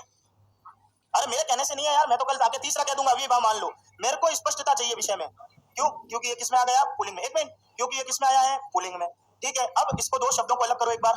एक मिनट मैडम शांति, पहले विषय स्पष्ट नहीं हो रहा है तो स्पष्ट करने दीजिए उनको, क्योंकि इनका सवाल ऐसा ही है। पीताम्बर को अलग अलग करो, पीत, अरे अलग अलग करो, जबरदस्ती मत, पहले चलो आगे भाग क्यों रहे हो? अलग करो इसको, पीत और अंबर। पीत का मतलब बताओ, वस्त्र का मतलब बताओ, वस्त्र। ठीक है, पीला वस्त्र, और फिर क्या आ रहा है यहाँ? पुल्लिंग आ रहा है। अब इसका पूरा अर्थ करके बताओ। पीला वस्त्र पुरुष। ठीक है, ये क्या अर्थ आ रहा है यहाँ पर? पुरुष का। और पीत, अब इसको अभी क्या पढ़ाया था? आप क्या बोल रहे थे? घनश्याम। चलो घनश्याम, ये लो, अब इसका अर्थ करो। एक मिनट, अर्थ करो। बादल, श्याम का अर्थ करो, अर्थ करो। इनको खुद को करने दो एक बार। तो ये समान कहां से ला रहे हो? या तो नहीं लाए, या कहना चाहिए ना कि पीले के समान वस्त्र। समझ में आ रही है क्या बोल रहा हूं मैं? तो यहाँ पर तो समान का तो प्रसंग कहाँ है? आपका तो तुलना कहाँ हो रही है? अब तुलना, आप इस चीज को समझिए, तुलना पक्ष कहाँ आ रहा है? उपमान और उपमेय में। तो यहाँ पर जब भी आपका कर्मधारय में उपमान उपमेय होता है, वहां पर हमेशा पहले दो शब्दों के मध्य में क्या होती है? तुलना। यहाँ पर आप तुलना कर रहे हो क्या पीताम्बर में? नहीं कर रहे। अब और देखो, अभी मैंने कह दिया रक्तांबर। आप देखो, पहले दिन से बोल रहा हूँ, समास में पड़े हुए शब्द ही अपना अर्थ देते हैं। अपन जबरदस्ती कोई चीज को बीच में ला रहे हैं तो हमारी गलती है। अब बताओ, रक्त, रक्त मतलब लाल, अंबर मतलब वस्त्र। अब अर्थ करो हिंदी में। अब आप कह रहे हो लाल के समान वस्त्र, तो यहाँ तो प्रसंग ही नहीं है। यहाँ पर तो आपका प्रसंग कहाँ पे आके टिक गया? इसके ऊपर। और इसको उठा के यदि मैं म कर दूंगा तो कौन सा हो जाएगा? ये कर्मधारय। अब ये लीजिए, एक शब्द लिखता हूं आपका उदाहरण के तौर पर। ये लिख दिया आपका कमल, उल्टा लिख देता हूं चलो। और आप समुद्र, ये लो, समुद्र गंभीर। ठीक है, अब समुद्र का मीनिंग करो। समुद्र का मीनिंग क्या होता है? समुद्र। गंभीर का मीनिंग, गंभीर, अर्थ करके बताओ क्या होगा? समुद्र गंभीर क्या होता है? आप तो अर्थ ही गलत कर रहे हो भैया। क्या करोगे? समुद्र के समान। अरे तो पहले यहाँ पर इन दोनों के मध्य में समास हो रहा है, और वो समास कौन सा हो रहा है आपका? कर्मधारय। फिर यहाँ जा रहे हो कि समुद्र के समान गंभीर कौन सा, कौन है? पुरुष। समझ में आ रही है? ये मैं नहीं कह रहा हूँ, विषय को पकड़िए जो बोल रहा हूँ। यहाँ पर तो आप समान लगा ही नहीं सकते हो, लगा के बताओ। चलो ये बताना, विनयमति ही बताओ समास कौन सा है। तुम विषय को पहले पकड़ने का प्रयास इसलिए कर रहे हो क्योंकि तुमने बहुब्री तो पढ़ा नहीं, हर शब्द को बहुब्री में लाने की कोशिश कर रहे हो। विनयमति समास बताओ। नहीं पता पड़ा? क्यों नहीं पता पड़ा? क्योंकि कौन सा समास है? बहुब्री। कौन सा है? इसलिए बहुब्री में जाओगे तो समझ में आएगा। अभी इस एक शब्द ने पूरा सिनेरियो बिगाड़ रखा है, इसलिए ये ध्यान रखिएगा। क्योंकि घनश्याम हम पहले से याद करके आते हैं कि कृष्ण है, तो हमारे वो कृष्ण को हटाना पड़ेगा पहले। घन मतलब बादल, श्याम मतलब श्याम, पहले तो इसमें समास कर रहे हो भैया, ठीक है? ऐसे कोई संस्कृत थोड़ी पढ़ी जाती है। और पहले दिन से बोल रहा हूँ कि समास सबसे सरल विषय है, और उसकी पहली कंडीशन ये होती है, समास में पड़े हुए शब्द अर्थ देंगे। समास हमका निर्धारण हमेशा किससे होगा? लिंग से। चलिए अब आइए तीसरा आ जाएगा धीरे धीरे। संधि आई ना, प्रत्यय आया ना, उपसर्ग आया ना, तो उससे भी ज्यादा त्वरित उत्तर समास में मिलेगा। उसमें तो चलो फिर भी ये था कि हम वर्ण देख रहे थे, यहाँ पर तो वर्ण को देखने की आवश्यकता ही नहीं होगी। चलें अभी आगे और करते हैं। पहले लगाएंगे नया तत्पुरुष। नया तत्पुरुष समास तुम्हारे लिए नया विषय है भाई, हमारे लिए नया थोड़ी है कोई। तुम्हारी पहले हिंदी डिलीट करनी पड़ती है, फिर संस्कृत चढ़ाना पड़ता है। अरे तुमको पता नहीं पड़ता मैडम? अभी उस दिन बोला था ना, बच्चे का एक डॉक्टर ने, मेरे छोटे वाले बच्चे को डॉक्टर, एक ही है छोटा वाला, क्या छोटे बच्चे को डॉक्टर के पास ले गया, बुखार आया हुआ था, नहीं कान दुख रहा था, ये आपके पीछे ही, तो भयंकर तूफान मचा दिया घर में। ले गया डॉक्टर के पास, डॉक्टर ने उसको रोने लगा, तो डॉक्टर ने पहले बुलाया कि रो क्यों रहा है? कि मेरा कान दुख रहा है बहुत तेज। पता है डॉक्टर ने क्या किया? मुंह खोल, उसको कहा, मुंह खुलवाया ऐसे, फिर पता है फूंक मारी उसके, और कहा बैठ जा चुपचाप। उसने पूछा क्यों? कि इंजेक्शन लगा दिया। डॉक्टर ने बोला उस छोटे बच्चे को, क्लास 6 में पढ़ता है, उसको पता है वो पता नहीं क्या हुआ, वो एकदम चुप हो गया। क्या तो रो रहा था ना, क्या चुप हो गया? मैं क्या कर रहा हूँ वो बता रहा हूँ आपको, फूंक मार रहा हूँ तुम्हारे। बच्चा रोया ही नहीं आधे घंटे तक। मैंने डॉक्टर को पूछा कि सर देखो, कई चीजें मेरे को वहां से भी ग्रहण होती है, मैं हर समय आपको भी देखते हुए कुछ चीजें मैं चाहता ना तो मैं 50 उदाहरण आपके लगा सकता हूँ, क्योंकि यहाँ पर मैं सब देख रहा हूँ, मेरे को सब दिखता है, ठीक है? पीछे वाले नहीं दिखते हैं कोई, तो हर आपकी क्रिया प्रतिक्रिया। डॉक्टर को पूछा कि पुरोहित जी यार आपने ऐसा क्या किया कि मेरे को घर से यहाँ लाना मुश्किल हो गया? तो बोला कि कुछ नहीं किया, बच्चे का जो नब्ज होती है ना वो दबा दी, और वो डॉक्टर के पास ही होती है। मैंने कहा कौन सी नब्ज हो गई? कि मैंने उसको कहा मुंह खोल, और उसने मुंह खोला, मैंने भूख मारी, भूख मार के उसको बोला देख बेटा इंजेक्शन लगा दिया है तेरे को पता नहीं है, ठीक है? जब ये वो आंख कैसे लगा रखते हैं वो नाक ENT वाले, कान में कुछ लगा रखा है, डॉक्टर ने, वो बच्चा सोच रहा है इसके मुंह में भी कुछ होगा, और भूख रोक दी कि इंजेक्शन लगाया 5 मिनट में ठीक हो जाएगा, और उसके साइकोलॉजी हो गई मेरे तो ठीक हो गया। और आधे घंटे बाद मेरे को क्या बोल रहा है, नंबर आया तब तक कि घर चलें क्या? मैंने पूछा क्यों रे? कि ठीक हो गया मेरे। डॉक्टर को पूछा ऐसी क्या गोली दे दी? कि कुछ नहीं किया। बच्चे में भी आत्मविश्वास को क्या किया जाता है? उत्पन्न। समझ में आ रही है? ये तुम विषय को क्या समझ रहे हो? 24 साल से पढ़ा रहा हूँ, 24 साल से, मेरे को भी आज तक समझ में नहीं आया। तुम क्या आधे घंटे में समाज समझ लोगे? यदि ऐसा कोई भी, मेरा नहीं, हिंदी सबका भी, तो तुम्हारा ये भयंकर वहम है, नहीं समझ सकते। तुम सिर्फ इस काबिल हो सकते हो कि हम उत्तर दे सकते हैं। समझ में आ रही है? बाकी विषय का अधिक हम कोई मजाक पढ़ाएगा कि संस्कृत, जहां पर यदि तुम सारा समझ के चले जाओगे तो आर्यभट्ट की किताब को भी है वो तुम नष्ट कर दोगे। समझ में आ रही है? तो कुछ चीजें जो होती है ना वो हमेशा संशय वाली रहती है। मैंने भी तुम्हारा भी फूक मारा है, अब इस फूक का असर धीरे धीरे होगा जब विषय समाप्त होगा तब, ठीक है? अब देखते हैं नए तत्पुरुष लिखेंगे। देखिए उत्तर लिखा रहा हूँ। अब और देखो, मेरी ऐसी रामायण है सारी, मेरे को हिंदी डिलीट करनी पड़ती है तुम्हारी। अभाव में उपसर्ग बताओ, अभाव में उपसर्ग बताओ।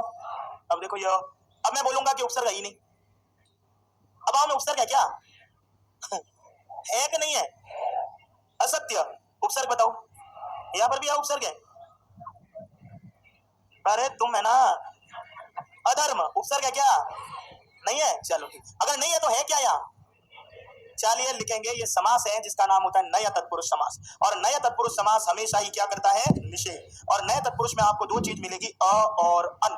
क्या मिलेगा? अ और अन। लिख दो पहले, और सीधा उत्तर लिखा रहा हूं, अ प्लस व्यंजन और अन प्लस स्वर, अ प्लस व्यंजन और अन प्लस स्वर। यानी नए तत्पुरुष समास हमेशा ही क्या करता है? निषेध। और नए तत्पुरुष समास में आपको क्या दिखता है? अ या अन।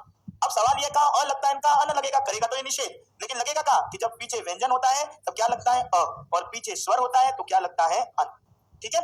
चलिए अब जो संस्कृत वाले हैं भैया उनके लिए लिखा रहा हूं, और मैं संस्कृत क्या सभी लिख दो, नहीं तो फिर तुम ऊटपटांग प्रश्न करोगे। इसका सूत्र है नय, इसका सूत्र ही नय, इतना ही है नय। अब लिखेंगे ये सूत्र ही इतना ही है नय, और अर्थ लिखेंगे नय, बोल रहा हूं वो सामने लिखा हुआ है नय। नय के ब्रैकेट में लिख दीजिएगा अ, नय और ब्रैकेट में कर दो अ का, नय का सुबंत, नय का सुबंत, सुबंत के ब्रैकेट में लिख दो शब्द, नय का सुबंत के साथ नय का सुबंत के साथ नय तत्पुरुष समास होता है। नय का सुबंत के साथ नय तत्पुरुष समास होता है। तो जो नय है यानी सुबंत का नय का, नय मतलब अ का शब्द के साथ कौन सा समास होगा? नय तत्पुरुष। ठीक है, अब आपके सामने जो उदाहरण लिख रहा हूं वो ये है, पहला उदाहरण। और ये अ हमेशा क्या, कभी भी उपसर्ग नहीं होता है, वो हमेशा क्या होगा? समास। और कौन सा समास होता है? तत्पुरुष। और कौन सा तत्पुरुष होता है? नय तत्पुरुष। देखते हैं, अ प्लस व्यंजन, अ प्लस व्यंजन। मैं कहता हूं धर्म का विलोम बताइए, क्या होता है? अधर्म। अधर्म है, अधर्म किसको कहते हैं बताइए? जो धर्म, शुरू से बुलवा रहा हूं, न धर्म इति अधर्म। जो धर्म नहीं, यानी अ किस अर्थ में आ रहा है? निषेध अर्थ में। और इसलिए कौन सा समास हो गया? नय तत्पुरुष। यदि कह दिया असत्य, असत्यम, करो विग्रह। असत्यम का मीनिंग क्या होता है? न सत्यम बराबर असत्यम। देखो पीछे व्यंजन आ रहा है स, इसलिए आपने क्या जोड़ा है? अ, इसलिए वो निषेध करता है। यदि कह दिया अपवित्र पवित्रो वा अपवित्र, देखो ये प व्यंजन पीछे, इसलिए आपने क्या जोड़ा है? अ। पवित्र में प है इसलिए जोड़ दिया। विग्रह करो, अपवित्र को क्या बोलते हैं? न पवित्र बराबर अपवित्र। फिर कह दिया कि इसका तो अभाव हो गया, अभाव, अभाव, न भाव इति अभाव। ठीक है, जिसका ये भ व्यंजन है इसलिए अ जोड़ दिया। अव्यय, क्या कर दिया? अव्यय। अव्यय का क्या होगा? न व्यय बराबर अव्यय। अहिंसा परमो धर्म, अहिंसा, अहिंसा का विग्रह करो, क्या होगा? न हिंसा बराबर अहिंसा। मेरे कहने अखंड, अखंडो मंडलाकारम, न खंड बराबर अखंड।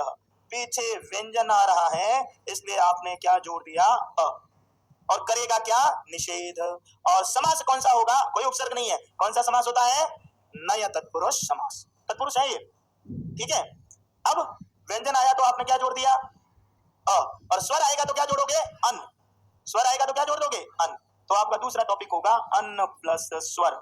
यदि स्वर आएगा, आप लोग पता है ऐसे चाहते हो ये उत्तर मिले हमको तो जल्दी जल्दी जल्दी जल्दी, हम भाषा को जो कंफ्यूजन वाले होते हैं हम उसमें उलझ जाते हैं, हम तो ऐसे ऐसे उत्तर चाहते हैं। ठीक है, पर हर चीज ऐसे थोड़ी होगी भैया। ठीक है ना, अब आइए स्वर लाते हैं, बताना। अनेकम, अनेक किसको कहते हो? अनेक किसको कहते हैं? जो एक नहीं है, तो जो एक नहीं है तो विग्रह करो आप। न एकम बराबर अनेकम, अनेकम लिख देना ना। देखो ये स्वर आ गया, आया स्वर तो आपने अन जोड़ दिया। सब नियम से चलता है। संस्कृत वाले लिख देंगे तस्मा नुड़ अची, जो न जोड़ते हो वो किससे लिखते हो? आपको समझ में नहीं आएगा, जिनके विषय है वो लिखेंगे तस्मा नुड़ अची। सूत्र है कि यदि स्वर परे है और आगे स्वर आ रहा है तो बीच में न जुड़ा जाएगा। ठीक है, और आपके लिए सिर्फ इतना ही काम का है कि स्वर पीछे है तो आपको क्या जोड़ना है? अन। जिसका कोई अंग नहीं होता हम उसको क्या कहते हैं? अनंगम। अरे अनंगम को अनंग क्यों कहते हैं? अर्थ विग्रह करो, क्या विग्रह होता है? न अंगम बराबर अनंगम। स्वर है ये, इसलिए आपने क्या जोड़ दिया? अन। है, इति लगा दो ना, ये लो इति तुम्हारी इच्छा पे छोड़ दिया। ठीक है, तुम एक बात बताओ मेरे को यार, ये सारा मेरे साथ ही क्यों होता है साला? है, हिंदी वाले को पूछते हो खड़ी पाई लगाई नहीं, मेरे से पूछोगे? हाँ, तो अब कभी कभी पूछते हो 2 + 2 = 4, खड़ी पाई, खड़ी पाई क्यों लगाते हैं? अरे मैं उत्तर दे रहा हूँ आपको, खड़ी पाई क्यों लगाते हैं? क्योंकि खड़ी पाई लगाते क्यों है? वाक्य क्या हो गया? तो इति क्यों लगाते हैं? नहीं लगाओ तो बोली मत लगाओ, है ना। चलो, न आचारः, न आचारः बराबर, बताओ क्या बनाऊंगा? अनाचारः। अन क्यों जोड़ दिया? क्योंकि स्वर आ रहा है। ठीक है, तो ये समास है भैया, इस चीज को ध्यान रखना है। न आचारः बराबर न ऐश्वर्यम, न ऐश्वर्यम क्या हो जाएगा? अनैश्वर्यम। अनैश्वर्यम बराबर न ऐश्वर्यम। ठीक है, तो अब एक चीज और समझ में आ गई। क्या समझ में आई है? कि अ और अन दोनों क्या होते हैं? समास। चलो एक और लिखते हैं, मेरी आज इच्छा नहीं है, न इच्छा, क्या लिख दूं? न इच्छा बराबर अनिच्छा। ठीक है, अब देखो समास में आपने क्या पढ़ा बताए? अव्ययी भाव बराबर कुछ नहीं, शब्द तो 50 आएंगे, अभी पैराग्राफ करूंगा तब देखना अलग ही आएंगे। एक भी शब्द वो नहीं होगा जो कॉपी का होगा, बिल्कुल नए शब्द आएंगे। ठीक है, इसलिए पढ़ना क्या है? छलनी में छाना हुआ विषय। अव्ययी भाव बराबर कुछ नहीं, पूर्व पद अव्यय प्लस नपुंसकलिंग, खत्म, ये पढ़ना है। तत्पुरुष द्विगु, द्विगु बराबर संख्या प्लस नपुंसकलिंग, लेकिन यदि अष्टाध्यायी और शताब्दी इत्यादि शब्द आए तो वो भी द्विगु में होगा, लेकिन यदि संख्या नदी के साथ आ गई तो क्या हो जाएगा? अव्यय। बाकी विशेषण विशेष्य कर्मधारय। अरे शब्द तो कुछ भी आ जाएगा, कोई लेना देना नहीं है, ये तो मैं आगमन से पढ़ा रहा हूँ। आगमन का मतलब एक उदाहरण को 50 से बता रहा हूँ, समझ में आ रही है? तो शब्द तो कुछ भी आ जाएगा यहाँ पर। ठीक है ना, अब वो कह देगा अप्रभाव, पैराग्राफ चलेगा कि, और पैराग्राफ भी सारे आजकल देते हैं आतंकवाद पे संस्कृत में, समझ में आ रही है? तो ऐसे देते हैं वो, तो वो कहेगा अप्रभावशाली, ऐसे आएगा वहां पैराग्राफ में। ये तो अब अप्रभावशाली है, अब वो कहेगा अप्रभावशाली में आप समास बताओ कौन सा हो जाएगा? अब आप इसमें ढूंढ रहे हो यहाँ तो है ही नहीं, तो यहाँ कहाँ मिलेगा? बताओ कौन सा हो गया? न प्रभावशाली बराबर अप्रभावशाली। तो कहने का तात्पर्य है शब्द का कोई मैटर नहीं है, विषय का मैटर होता है। अब आ जाइए नए तत्पुरुष को क्या समझ में आ गया कि अ और अन वो नए होता है और वो करेगा क्या? निषेध। अब आ जाते हैं अगला समास, उपपद तत्पुरुष समास। उपपद तत्पुरुष समास, उपपद अर्थ लिखेंगे भैया उपपद का। पहले जितने भी हिंदी के पर्यायवाची लिखते हो, हिंदी के वो सारे उपपद होते हैं, सब के सब उपपद ही होंगे वो। देखते हैं अभी, लिखो पहले ये उपपद का हिंदी में अर्थ लिखें। यदि तत्पुरुष, इसका अर्थ लिखेंगे यदि तत्पुरुष समास का कोई शब्द, यदि तत्पुरुष समास का कोई शब्द ऐसी ऐसी संज्ञा, यदि तत्पुरुष समास का कोई शब्द ऐसी संज्ञा या अव्यय हो, यदि तत्पुरुष समास का कोई शब्द ऐसी संज्ञा या अव्यय हो, अव्यय हो लिख दिया। अव्यय, अव्यय में समास बताओ। न अव्यय बराबर अव्यय, ये देखो यदि तत्पुरुष समास का कोई शब्द ऐसी संज्ञा या अव्यय हो, ठीक है, हाँ, जिसके जिसके आगे लिखें जिसके अभाव में, जिसके अभाव में, देखो ये फिर आया अभाव, जिसके अभाव, फिर मैं कह रहा हूं अभाव, न अभाव बराबर अभाव, समझ में आ रही है? जिसके अभाव में द्वितीय शब्द का, जिसके अभाव में द्वितीय शब्द का वह रूप, द्वितीय शब्द का वह रूप नहीं रह सकता, द्वितीय शब्द का वह रूप नहीं रह सकता जो जो उसका स्वयं का हो, जो उसका स्वयं का हो, तो उसे उपपद तत्पुरुष कहते हैं, तो उसे उपपद तत्पुरुष कहते हैं, तो उसे उपपद तत्पुरुष कहते हैं। अर्थात उपपद का, अर्थात उपपद का कृदंत के साथ, ऐसे लिखना है, उपपद का कृदंत के साथ, उपपद का कृदंत के साथ उपपद तत्पुरुष होता है, उपपद का कृदंत के साथ उपपद तत्पुरुष होता है। उपपद का कृदंत के साथ कौन सा समास हो जाएगा? उपपद तत्पुरुष। और इसका सूत्र है उपपदम अतिंगः, उपपदम अतिंग लिखा हुआ है देखो सामने, उपपदम, ये ऐसे उपपदम, एक मिनट वापस लिख रहा हूं एक बार, इसको ऐसे लिखना है, उपपदम अतिंग, उपपदम अतिंग। बताओ अतिंग कौन सा समास हो गया? नया तत्पुरुष। क्यों? क्योंकि न तिंग बराबर अतिंग। समझ में आ गई? जो तिंग नहीं होते वो कृत होते हैं, वो पढ़ाया था कृदंत में मैंने। तो अब वो कह रहा है उपपद शब्द का हमेशा कृदंत के साथ कौन सा समास होता है? आपका उपपद। अब देखते हैं, अब देखिए जितने भी पर्यायवाची लिखते हो ना वो कैसे बनते हैं। अच्छा, पानी पीते हो? फ्रिज से पीते हो? अभी क्या पानी रखते कहाँ हो? अभी मटके में? अच्छा, घड़े में। घड़ा किससे बना होता है? मिट्टी से। चलो, घड़ा मिट्टी से बना होता है। अच्छा, घड़े को यदि खरीदना है तो किराने की दुकान पे जाते हैं, तो कुम्हार के यहाँ। हाँ ठीक है, अब समझ में आया मेरे। कुम्हार को संस्कृत में क्या कहते हैं? हिंदी में क्या कहते हैं? कुम्हार को कुम्हारी कहते हैं हिंदी में, और संस्कृत में क्या कहते हैं? कुम्हार को कहते हैं कुंभकार। क्या कहते हैं? अब मेरे को ये बताओ, कुम्हार को कुंभकार क्यों कहते हैं? क्यों कहते हैं कुम्हार को कुंभकार, या कुम्हार क्यों कहते हो साहब? आइए, अपभ्रंश हो गया। एक्चुअल में नाम तो कुंभकारी था और हिंदी में अपभ्रंश होकर वो बोल रहा है कुम्हार, जबकि मूल शब्द क्या है? कुंभकार है। अपभ्रंश इसको कहते हैं। बोलते बोलते भाषा क्या हो जाती है? अपभ्रंश, अपभ्रंश से ग्रसित हो जाती है। चलो, कुंभकार को कुंभकार क्यों कहते हैं ये बताओ? कुंभ किसे कहते हैं? घड़े को। अच्छा, कुम्हार को कुम्हार क्यों कहते हैं ये नहीं आता तुमको? क्योंकि वो घड़े को बनाता है। बनाता है घड़े को। ऐसे कुम्हार का नाम बताओ जो घड़े को बनाता है। भाई साहब, घड़े को बनाएगा नहीं वो, घड़े को वो क्या करता है? आकार देता है। मिट्टी आती है बनी हुई, अपन थोड़ी बनाते हैं, मिट्टी तो प्रकृति से आती है, और मिट्टी को लेते हुए वो चौक से उसको क्या दे देता है? आकार। तो हम कुम्हार को कुंभकार इसलिए कहते हैं क्योंकि कुंभम करोति इति कुंभकार। जो घड़े को करता है वो कुम्हार है। जहां पर एक शब्द दूसरे शब्द पर आश्रित होकर ही अपने अर्थ को देता है वो समास उपपद कहलाता है। समझ में आ रही है? अब देखना, अब बड़ी विचित्रता। एक दिन मेरी मैडम कहती है इतना कमाते हो, है ना, तो मेरे लिए क्या काम का? मैंने रोज रोटी खाती है तो किसके काम की है? ठीक है, ऐसे थोड़ी है। मेरे को सोने का हार चाहिए। मैंने यार ये मामला तो गड़बड़ है, सोने का हार कहां से लाके दें इसको? चलो कोई बात नहीं, सुनार को जाके बोला, नहीं किराने की दुकान पे जाके बोला कि एक सोने का हार दे दूं। तो किराने की दुकान पे बोलूंगा क्या? तो कहां पर बोलूंगा? सुनार की। और सुनार को क्या कहते हैं? स्वर्णकार। अब रुकिए एक मिनट, पता है मैंने आठम के दिन एक उसको सुनार को जाके कहा कि भाई एक पतली से पतली सोने की चैन दे दी साहब। उसने बोला साहब ये कितने ग्राम की है? 600 ग्राम की। मैंने दे दे। मैडम को ले जाके दे दी, ये ले तेरा तोहफा। बड़ी राजी हो गई, 600 ग्राम की। सुनो तो सही, हमारे यहाँ बड़ा विचित्र नियम होता है। ठीक है, हम है ना हर महीने, हमारे घर में कुल मिला के हर महीने हम बर्थडे मनाते हैं, हर महीने। कारण बताऊं? कारण क्या होता है? जैसे 5 तारीख की बर्थडे है तो जनवरी में भी 5 आती है, फरवरी में भी आती है, मार्च में भी आती है। तो 12 बार मेरी हो गई, 12 बार मेरी पत्नी की हो गई, 12 बार मेरे पुत्र की हो गई, क्योंकि वो 36 बार हो गई कुल मिला के 3 जनों की। तो अब वो क्योंकि गिफ्ट चाहिए, मैंने बड़ा आराम से तरीका इजाद कर दिया। अब मेरे को पता है वो गहने तो पहनते हैं नहीं। मैंने पता क्या किया, वो 600 ग्राम के सोने की चैन ले ली, उसने पहन ली। फिर उसको कहा देख मार्केट में जाना मत, चोर लुटेरों का आतंक है, ध्यान रखना, गला काट देंगे इसके लिए। तो क्या करूं, इसको तिजोरी में रखते हैं। तिजोरी में रखवा दी। जैसे ही 4 तारीख और नजदीक आई, उसी को ले जाके वापस सुनार को दे दिया। बोला क्या करना है, मैंने कहा छोटे छोटे कुंडल बना दे। ठीक है, उसके दिमाग में है कि मेरी सोने की चैन तो अंदर है। 5 तारीख को लो मैडम टिप टाप का। अरे यार गजब, मतलब फालतू माता नहीं लगाना, काट देगा कान। फिर 4 तारीख आई, फिर ले जाके दिया। क्या, मैं कहा इस बार इसकी अंगूठी बना दी। फिर अंगूठी बनाई। मैडम सोच रही है कि हर बार नई नई आ रही है। तो सोने को कभी बनाया नहीं जाता है, सोना तो निकलता है। सोने को क्या दिया जाता है, आकार। और जो सोने को आकार देता है हम उसे क्या कहते हैं, स्वर्णकार। स्वर्ण शब्द कार पर आश्रित है, कार स्वर्ण पर आश्रित है। जब दोनों शब्द मिलकर अपने अर्थ को सम्मिलित अर्थ को देते हैं वो समास क्या कहलाता है, उपपद। और रूप क्या हो गया, स्वर्णम करोति इति स्वर्णकार। चप्पल उप्पल मैंने टूटा हुआ है मैडम, कहाँ से, द्वार से ठीक कराओगे क्या, किससे ठीक कराओगे ये बताओ। चप्पल मेरा टूटा हुआ है, मेरा किसे, चर्मकार। चर्मकार, इनको भी समझ में आ गया।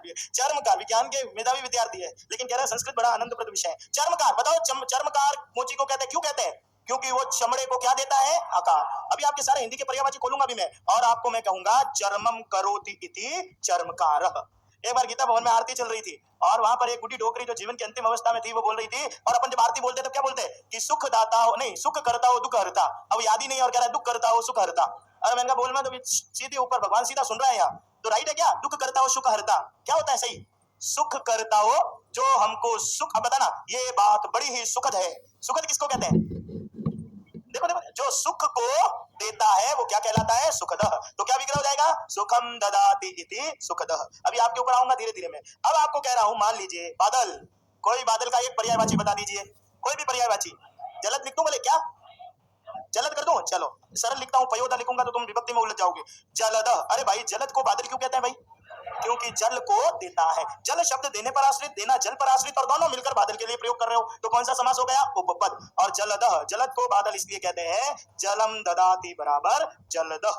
यदि कह दिया ये तो बड़ा ही कष्टप्रद है, क्या कर दिया, ये तो बड़ा ही कष्टप्रद विषय है। कष्टप्रद मतलब जो कष्ट को देता है, कष्ट प्रद पर आश्रित, और प्रद कष्ट प्रकृष्ट रूप से देने वाला। विग्रह क्या होगा, कष्टम प्रददाति बराबर कष्टप्रदः। बात समझ में आ रही है। अच्छा एक कमल का पर्यायवाची बताइए, कमल का, जलज, सरल सरल बता रहे, कोई बात नहीं, जलज, जलज और पंकज, चलो पंकज, पंकज को कमल को क्या, कमल को पंकज क्यों कहते हैं, कीचड़ में, पंक का मतलब कीचड़ होता है। अच्छा पंकज लिख दिया साहब, एक मिनट, पंकज, पंकज। अब बताओ इसका मीनिंग क्या होता है, जो कीचड़ से पैदा होता है कि कीचड़ में होता है, में, कौन सी विभक्ति हो गई, सातवीं, और सातवीं हो गई तो क्या होता है, राम से रामे, और पंके जायते बराबर पंकज। चलिए ये जो साइंस वाले हैं ना, बताना प्राणी कितने प्रकार के होते हैं, जीव कितने प्रकार के, सजीव निर्जीव दो ही होते हैं। संस्कृत वाले बोलते हैं कि 4 प्रकार के हैं, और पहला होता है गर्भज। हम सारे लोग गर्भज है, कुत्ता भी गर्भज, गाय भी गर्भज ना, हम भी गर्भज, क्योंकि हम गर्भ में उत्पन्न होते हैं। गर्भ से उत्पन्न नहीं, फाड़ के थोड़ी पैदा होता है, गर्भ में उत्पन्न हो रहे हैं। दूसरा प्राणी होता है वो होता है अंडज। अंडज कौन होता है, जितने भी पक्षी समुदाय होते हैं वो अंडे, अंडे से नहीं होते हैं, अंडे में होते हैं। तीसरा होता है स्वेदज, मच्छर मक्खी, क्योंकि वो पसीने में उत्पन्न होते हैं। और चौथा होता है उद्भिज। उद्भिज कहते हैं जमीन को जो फाड़कर उत्पन्न हो रहे हैं, वो जमीन में नहीं होते हैं, वो जमीन को पेड़ पौधे।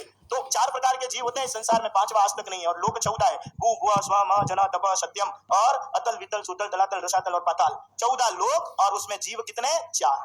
और उसमें से अपन लोग कौन से हैं, गर्भज। गर्भज का मीनिंग क्या होता है आप है, ऑप्शन दो, चलो, गर्भ से पैदा होना कि गर्भ में पैदा होना। जब मैं हो रहे हैं तो कौन सी विभक्ति आ गई, सातवीं, गर्भे जायते। जो गर्भ में उत्पन्न होता है वो कहलाता है गर्भज। अरे भाई गर्भज प्राणी को इसलिए बोलते हैं क्योंकि गर्भ ज पर आश्रित, ज गर्भ पर आश्रित है।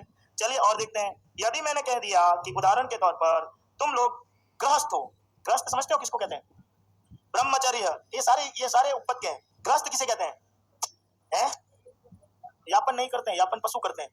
यापन मतलब जबरदस्ती ढोना, ये शब्द गलत है यापन। गृहस्थ कहते हैं किसको, गृहस्थ की परिभाषा, अरे सोशियोलॉजी वाले पढ़ाते होंगे, ब्रह्मचर्य आश्रम, गृहस्थ आश्रम, तो गृहस्थ किसको कहते हैं, घर में रहने वाला, घर में स्थित रहकर जो अपने कर्तव्यों का पालन करता है। दुनिया का सबसे कठिन और कठोर आश्रम वो कौन सा आश्रम होता है, गृहस्थ। और श्रेष्ठ आश्रम भी कौन सा है, गृहस्थ, क्योंकि वहां पर व्यक्ति अपनी जो है यह लौकिक जो कामनाएं होती है उसकी पूर्ति करता है, और संतति की उत्पत्ति के द्वारा वो अपने पितृ ऋण से क्या होता है, मुक्त होता है। इसलिए इसको कौन सा आश्रम कहा गया है, श्रेष्ठ है। और ये कठोर आश्रम कहा गया है। क्यों आश्रम कठोर कहा गया, क्योंकि इसमें मनुष्य के कर्तव्यों की सीमा कभी खत्म नहीं होती। माता पिता की सेवा करना, घर में है वो लुगाई टाबरों का पालन पोषण करना, खुद आजीविका कमाना, सबसे बड़ा काम संतति को उत्पन्न करते हुए कौन से ऋण से मुक्त होना, पितृ मित्र, 3 प्रकार के यज्ञ करता है वो, 5 प्रकार के रणों से मुक्त होता है वो। कहने का तात्पर्य यह है कि अब घर गृहस्थ को कहते हैं ग्रहे तिष्ठति बराबर गृहस्थ, जो घर में रहते हुए अपने कर्तव्यों का पालन करे हम उसको क्या कहते हैं, गृहस्थ। यदि कह दिया वानप्रस्थ, तो वानप्रस्थ वने प्रस्थित इति, जहां पर एक शब्द दूसरे शब्द पर आश्रित होकर अर्थ को दे रहा है वो समास कौन सा समास कहलाता है, उपपद। तो इसका मतलब पता है क्या हुआ, आपके जितने भी पर्यायवाची जो एक दूसरे के योग से मिलकर बन रहे जो यौगिक शब्द होते हैं वो हमेशा ही कौन सा समास होता है, उपपद। ठीक है। द्विगु संख्यावाची, कर्मधारय, विशेषण विशेष्य, उपमान उपमेयम, नय तत्पुरुष अ और अन उपपद तत्पुरुष बराबर दो शब्दों का योग और फिर उसके अर्थ को उत्पन्न होना। जो यौगिक शब्द होते हैं वो हमेशा किसमें आते हैं, उपपद। ठीक है, ये समानाधिकरण। अब आ जाइए हेडिंग लगाएंगे व्याधिकरण तत्पुरुष। व्याधिकरण तत्पुरुष, व्याधिकरण तत्पुरुष लिखेंगे। पहला समानाधिकरण था, अब व्याधिकरण का एक ही भेद होता है, लिखेंगे व्याधिकरण तत्पुरुष समास। और इसका अर्थ है जिस तत्पुरुष में दोनों पद, जिस तत्पुरुष में दोनों पद अलग अलग विभक्तियों में होते हैं, जिस तत्पुरुष में दोनों पद अलग अलग विभक्तियों में होते हैं उसे व्याधिकरण तत्पुरुष कहते हैं। जिस तत्पुरुष में दोनों पद अलग अलग विभक्तियों में होते हैं उसे व्याधिकरण तत्पुरुष कहते हैं। व्याधिकरण में क्या होगा, दोनों ही पद जो होंगे वो अलग अलग विभक्तियों में होते हैं, उसे व्याधिकरण तत्पुरुष कहते हैं। और इसका एक भेद लिखेंगे, इसका एक भेद सामान्य, इसका एक भेद सामान्य अथवा विभक्ति तत्पुरुष है। इसका एक भेद सामान्य अथवा विभक्ति तत्पुरुष है।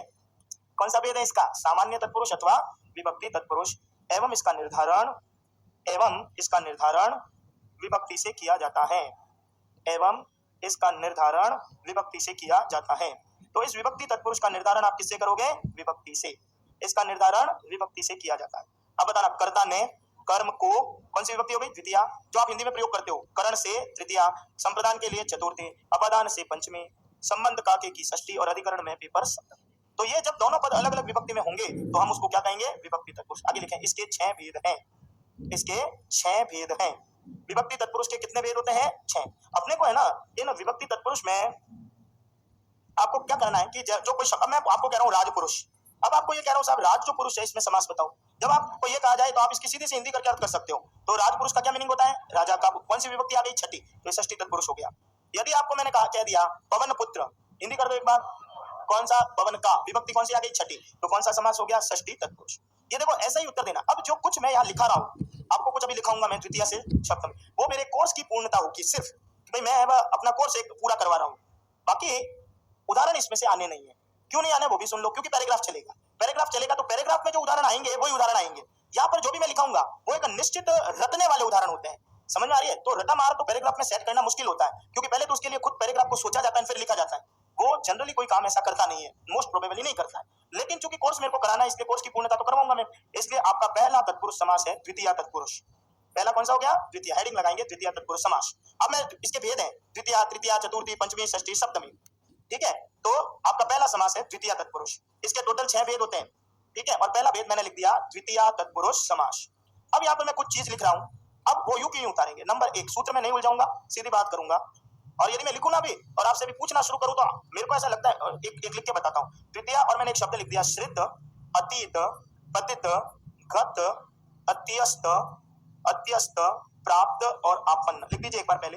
ये शब्द निश्चित है, रटने वाला विषय है, इसलिए मैं ये प्रीफर नहीं करता कि आप इसको रटो, ठीक है ना। और वैसे ये उदाहरण पैराग्राफ में तभी सेट होते हैं जब मैं सोच के पैराग्राफ बनाऊं, समझ में आ रही है। तो अब ये क्या कह रहा है, श्रित, अतीत, पतित, गत, अत्यस्त, प्राप्त और आपन्न। ये शब्द यदि आपको उत्तर पद में दिखेंगे तो पूर्व पद में हमेशा कौन सी विभक्ति लगानी है, द्वितीय। सोचना ही नहीं है कि इसका अर्थ क्या आ रहा है। पहली बात तो तुम्हारे धीरे धीरे है ये विषय है ना हिंदी, वो विलुप्त हो गया। ये आपको पता नहीं पड़ा, मेरे को पता है। ये धीरे धीरे मैं पैराग्राफ लिखूंगा तो तुम हिंदी तुम्हारे विषय स्पर्श ही नहीं करेगा वो। अब मैंने क्या लिखाया, ये शब्द यदि उत्तर पद में आ गई तो पूर्व पद कौन सी विभक्ति में आएगा, द्वितीय। हम मैं पे पर कुछ नहीं करेंगे वहां, देखना भी। यदि मैंने पहला शब्द लिख दिया कृष्णश्रितः, कृष्णश्रितः ये लिख दिया, ठीक है, ये श्रित आया उत्तर पद में, तो वो कह रहा है यदि श्रित उत्तर पद में है तो पूर्व में कौन सी विभक्ति लगाओ, द्वितीय। खत्म। देखो अभी तक हमारी स्वतंत्रता है कि मैं द्वितीय एक वचन लगा सकता हूँ, बहुवचन लगा सकता हूँ, द्विवचन लगा, क्यों, क्योंकि वाक्य नहीं है। जब वाक्य आएगा तब तो वो नियम में बन जाएगा, जैसा विशेष्य वैसा विशेषण। तो अब मैं ये द्वितीय में लगाऊंगा तो इसका विग्रह क्या हो जाएगा, कृष्णम श्रितः। क्यों, अब जैसे ही कहा श्रित उत्तर पद में आया तो पूर्व पद को कौन सी विभक्ति में लाओ, द्वितीय में। अब मेरे को कृष्ण के तो रूप याद ही नहीं है, नहीं याद है तो राम की द्वितीय की विभक्ति क्या होती है, रामम, तो कृष्ण की क्या होगी, कृष्ण। अब देखिएगा इसमें कितने सवाल बनते हैं वो देखिए आप। पहला कह रहा हूं कृष्ण श्रिता में, कृष्ण में संधि बताओ, और ऑप्शन दे रहा हूं जसत्व, पूर्व सवर्ण, दीर्घ या ष्टुत्व संधि। ष्टुत्व। अब मैंने कह दिया, अब देखते रहिएगा, श्रितः, श्रिता में चूंकि मैंने आपको अभी तक ये धातु पढ़ाई नहीं है इसलिए नहीं, लेकिन फिर भी प्रश्न जरूर करूंगा। श्रिता की धातु बताओ, और ऑप्शन है पट, लिख, हस या श्री धातु। ठीक है, ये श्री धातु होती है, श्रीय धातु बोलते हैं इसको। प्रत्यय बताओ भैया, कथ, प्रत्यय कथ हो गया। अब मैं कह रहा हूं दो शब्द को जोड़ दो, कृष्ण और श्रित, और समास बताओ। अब ये आपको यहां नहीं सोचना द्वितीय है, तृतीय है, पंचमी है, तत्पुरुष समास है ये, और इसका दो शब्द जुड़ते ही क्या हो जाएगा, समास। अलग अलग नहीं आएगा कि द्वितीय तृतीय, वो कहेगा समास बताओ कि तत्पुरुष। अब मैं पूछ रहा हूं कि तत्पुरुष में भी ये कौन सा भेद है, द्वितीय। क्यों है, क्योंकि नियम है, श्रित को उत्तर पद में देखा, पूर्व पद कौन सी विभक्ति में लगा दो, द्वितीय। एक ही बताया, अब ऐसे कैसे चलते रहेंगे। देखना, ये शब्द लिख दिया दुःखातीतः, पहले देखो ये अतीत उत्तर पद में आया है, ऊपर देखिए अतीत उत्तर पद, कौन सी विभक्ति लगाओगे, द्वितीय, लगा दो। अब क्या दुख के रूप कहां मिलेंगे, कहीं नहीं मिलेंगे, तो आपको क्या करना पड़ेगा, दुख, दुख से क्या बन गया, दुखम अतीतः इति। इति क्यों लगा रहा हूं, नहीं लगाऊं तो खुद लगा देना, बार बार मत पूछना कि इति लगाया कि नहीं लगाया, है ना, ठीक है। हाँ, अब आइए दुःखातीत में संधि बताऊं, दीर्घ, समझ में आ रही है। अब मैं कह रहा हूं कितने शब्द जुड़ गए इसमें, दो, कौन कौन से जुड़ गए, दुख और अतीत, दो शब्द जुड़ते ही समास हो गया। समास बताओ, अतीत उत्तर पद में है तो पूर्व पद को कौन सी विभक्ति, नियम है, रटने वाला नियम है ये तो कौन सी विभक्ति में रखोगे, द्वितीय में, नियम ही कह रहा है ये तो। चलिए अगला लिखते हैं, यदि मैं अब इसकी हिंदी करना हो एक बार, कूप पतित, हिंदी करो एक बार, पतित यानी, अब इसकी हिंदी करो। अब ऐसे चलाओगे ना हिंदी में, इसमें सिद्ध नियमों में तो होगा, पता क्या होता है, कुएं में गिरा, तब मैं आपको क्या कहूंगा, अधिकरण। लेकिन अपना नियम क्या कह रहा है, यदि स्पेशली शब्द ही बता रहा है वो तो, कि पतित शब्द उत्तर पद में आ गया तो पूर्व पद को कौन सी विभक्ति में लगाना है, मतलब अब कूप कहीं नहीं मिलेगा कूप पद, तो आपको क्या करना पड़ेगा, कूप की द्वितीय लगाओ, क्या बनेगी, कूप से कूपम, क्या लिखना है, कूपम पतितः इति, कूप पतितः, कूपम पतितः, ठीक है, इति लगा देना। यदि कह दिया उदाहरण के तौर पर, ये लीजिए ग्राम, अब चलो अभी यहां से शुरू कर रहा हूं, पतित, पतित में धातु बताइए, बोलिए धातु, ऑप्शन दे रहा हूं, हस, लिख, चल या पत।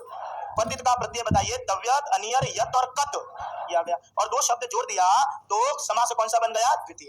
यदि कह दिया ग्राम गतः, ग्राम गतः, ये गत उत्तर पद में आ गया, पूर्व पद को कौन सी विभक्ति में लगा दीजिए, द्वितीय, और शब्द बन जाएगा ग्रामम गतः, ठीक है। अब कह दिया गतः, गतः में धातु बताइए, गम, और गतः का प्रत्यय तव्यत, अनियर, यत और कत, ये बन गया, और समास कौन सा हो गया, द्वितीय तत्पुरुष समास।